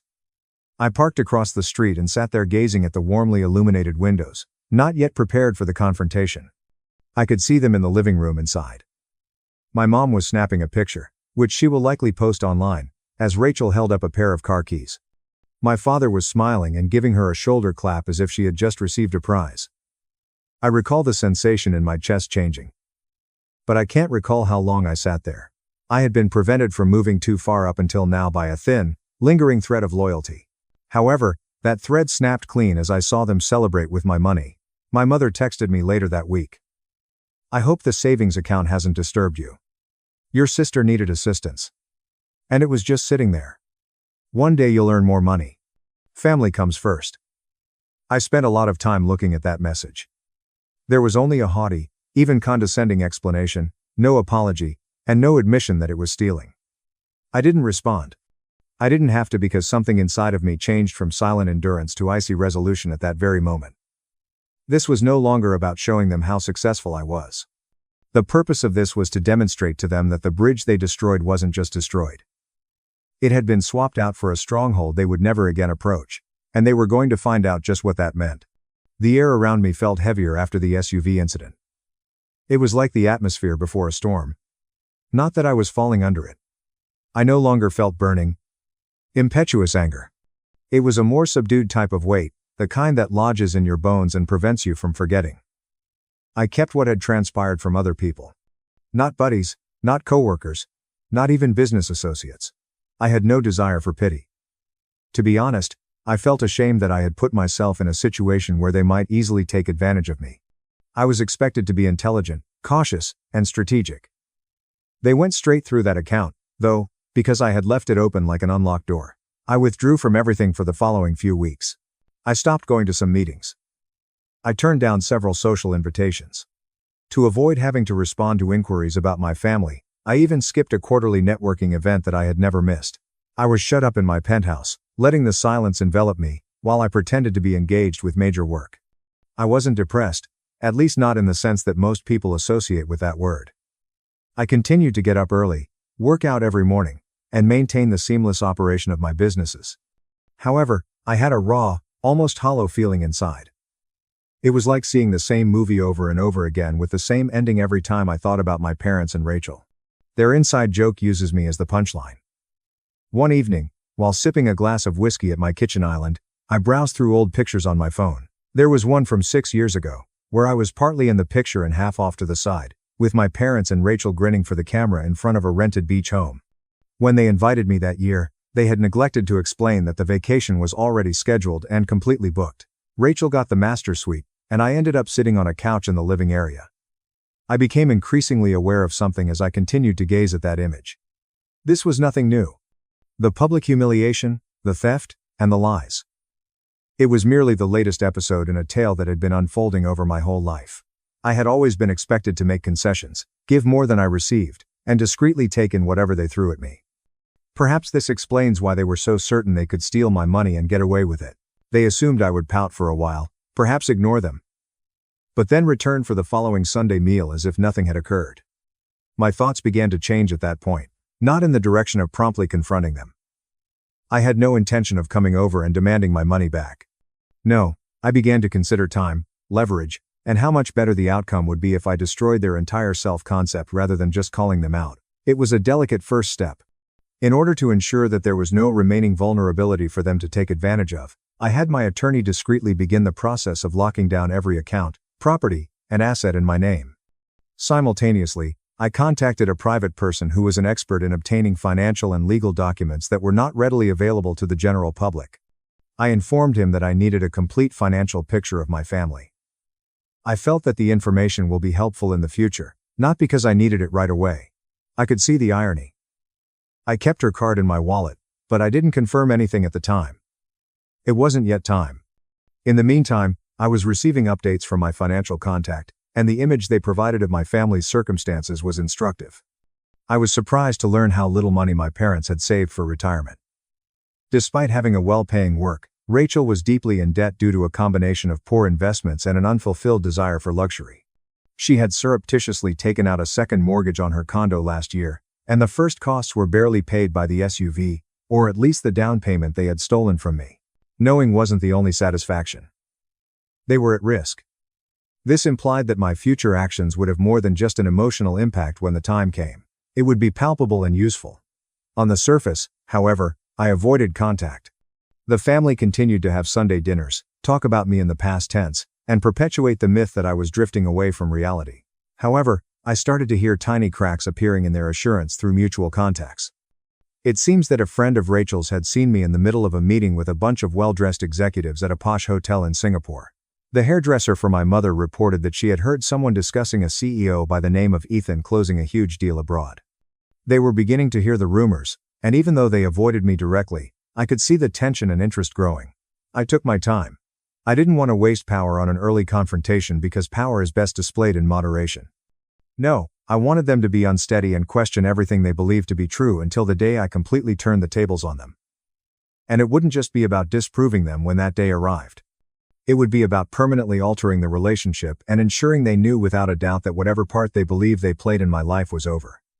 The problem with revenge is that it has nothing to do with speed. It has to do with accuracy.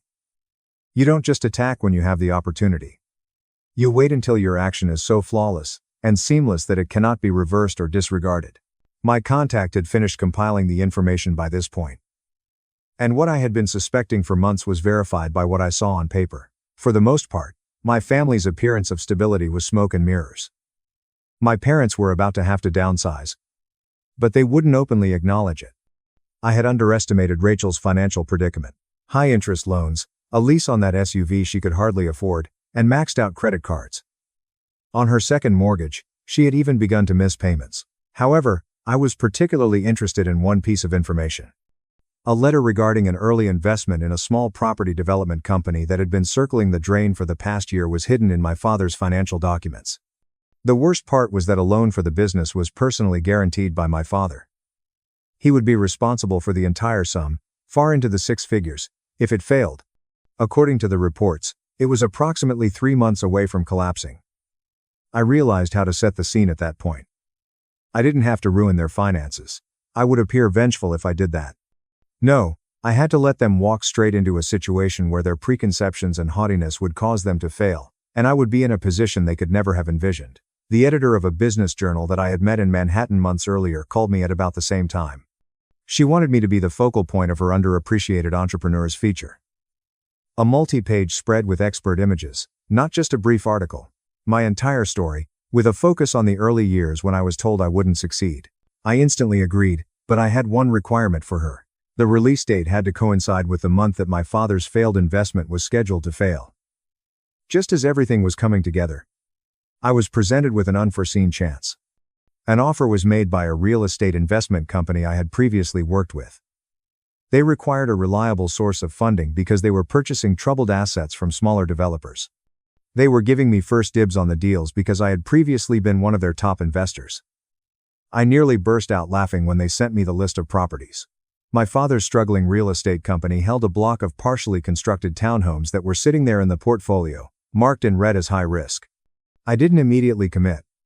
I studied the documents, asked questions, and discreetly positioned myself so that, should the company fall, as the report predicted, I could purchase the entire project through the investment firm for a little portion of its worth. That meant I would be the owner of the project without ever having to deal with my father directly, in addition to his firm losing the project. The nicest part is that, on paper, it would appear to be just a wise business decision on my part. No overt assault, no identifiable grudge. I stayed away from the family while those things were happening, but I made sure my name continued coming up in their discussions. Ryan told me that my mother had asked him whether I had been fortunate because she had heard that I had been traveling abroad in first class. Apparently, Rachel had questioned a mutual acquaintance about whether I was genuinely doing better or perhaps putting on a show. Their curiosity was eating away at them, and I knew that curiosity would soon give way to shock. I wasn't merely assuming a position of authority. They had no idea we were playing on the board until I was ready to take possession of it. And when the time came for me to move, it would be visible, indisputable, and time to arrive just when they needed me. Everything I had been putting in place over the previous 6 months was arranged like dominoes, ready to fall in order. When the month finally arrived, I just needed to tap the first one. On the first Monday of each month, the business magazine feature was available for purchase. The cover had my face on it. A polished suit, a skyline background, and a big title. From uncertainty to control. Everyone was proven wrong by the self-made visionary. My family wasn't specifically mentioned in the story, but it wasn't required. The story was obvious. Despite being undervalued by those closest to me and told I would never succeed, I had secretly amassed an enterprise worth tens of millions of dollars. The timing was impeccable. In a matter of hours, the article was making the rounds on social media, in business groups, and even in LinkedIn circles that my sister frequently visited. My phone kept buzzing that same day. I received congratulations from coworkers, longtime friends, and even faraway strangers. And just in time, my mother sent me the text I had been anticipating. "We noticed the magazine, Ethan. We didn't realize how large things had gotten for you. You have our admiration. Feeling proud?" Like a sour pill, the words lingered in my head. They had been stealing from me and been dismissed for years, but suddenly they were proud. I didn't respond. My father's real estate development business formally fell behind on its debt 2 weeks later. The real estate investment company I had partnered with immediately rushed in to buy the project at a deep discount when the bank made fast decisions. As anticipated, I was able to acquire controlling ownership of the entire development using my funds. On paper, it seemed like just another wise purchase. In actuality, without my father's knowledge, I held the deed to his greatest possession. Before moving forward, I had to wait 3 days. Then, at a neutral venue, a posh restaurant downtown, I had my assistant set up a meeting with my parents and Rachel. Under the pretense of discussing a business prospect, the invitation was sent. They were also ready to accept, considering their abrupt change in attitude following the magazine article. They were all grinning when they got there. For the first time in years, my mother gave me a hug. As if we were longtime business associates, my father shook my hand. With a voice full of a civility I had never heard from her before, Rachel complimented my suit. I slipped a folder across the table midway through the main course after we placed our dinner order and engaged in light chat. The ownership document for the development they had been holding onto as their major investment was contained within. As he read it, my father's smile wavered. "This is our property," he murmured softly. "Correction," I said in a composed tone. "It was your property. It's mine now." In startled stillness, they gazed at me. I simply stated the facts without raising my voice or gloating. Their business was in default. The project had been offloaded by the bank. I had purchased it lawfully from a reputable company for a reasonable price. I described it as exact, emotionless, and definitive, much like a surgeon might describe a clean cut. My mom's face turned red. "How could you, Ethan? How could I?" I interrupted, slightly hardening my tone. "The same way you walked into my bank account and took my money without permission. The same way you gave it to Rachel like it was yours to give.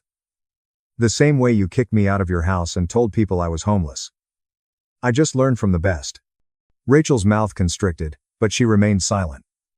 With his gaze flickering between the papers and my face, my father reclined in his chair. He appeared small to me for the first time, not in terms of size, but rather in terms of presence. I rested my elbows on the table and leaned forward. "The difference between you and me is that I didn't have to lie or steal to make this happen. I played the long game, and now when this development turns a profit, and it will, not a cent will have your name on it." The clink of silverware from diners adjacent was the only sound coming from the table. They didn't quarrel. They made no apologies. The weight of what had transpired descended upon them like a thick mist as they sat there. Silently, I paid the bill, finished my meal, and got up. I said, "Enjoy your evening," in a courteous but somewhat informal tone. "Oh, and don't worry about the staff at the development site. I've already told them the change in ownership won't affect their jobs, just yours." With that, I left them seated in the cozy light of the restaurant's chandeliers as the harsh truth of their new place in my world began to set in. I didn't see the backlash coming so quickly. Ryan called me 4 days after that supper. He spoke softly, as if he was unsure whether to sound impressed or worried. His words? "Your parents are losing it. Your dad hasn't left the house in 3 days. Mom's been calling around trying to fix things, but everyone she talks to already knows you own the property. And well, people are talking. It turned out the story had spread beyond the family circle. My father's failed investment wasn't just a quiet embarrassment. It was public knowledge in their social sphere.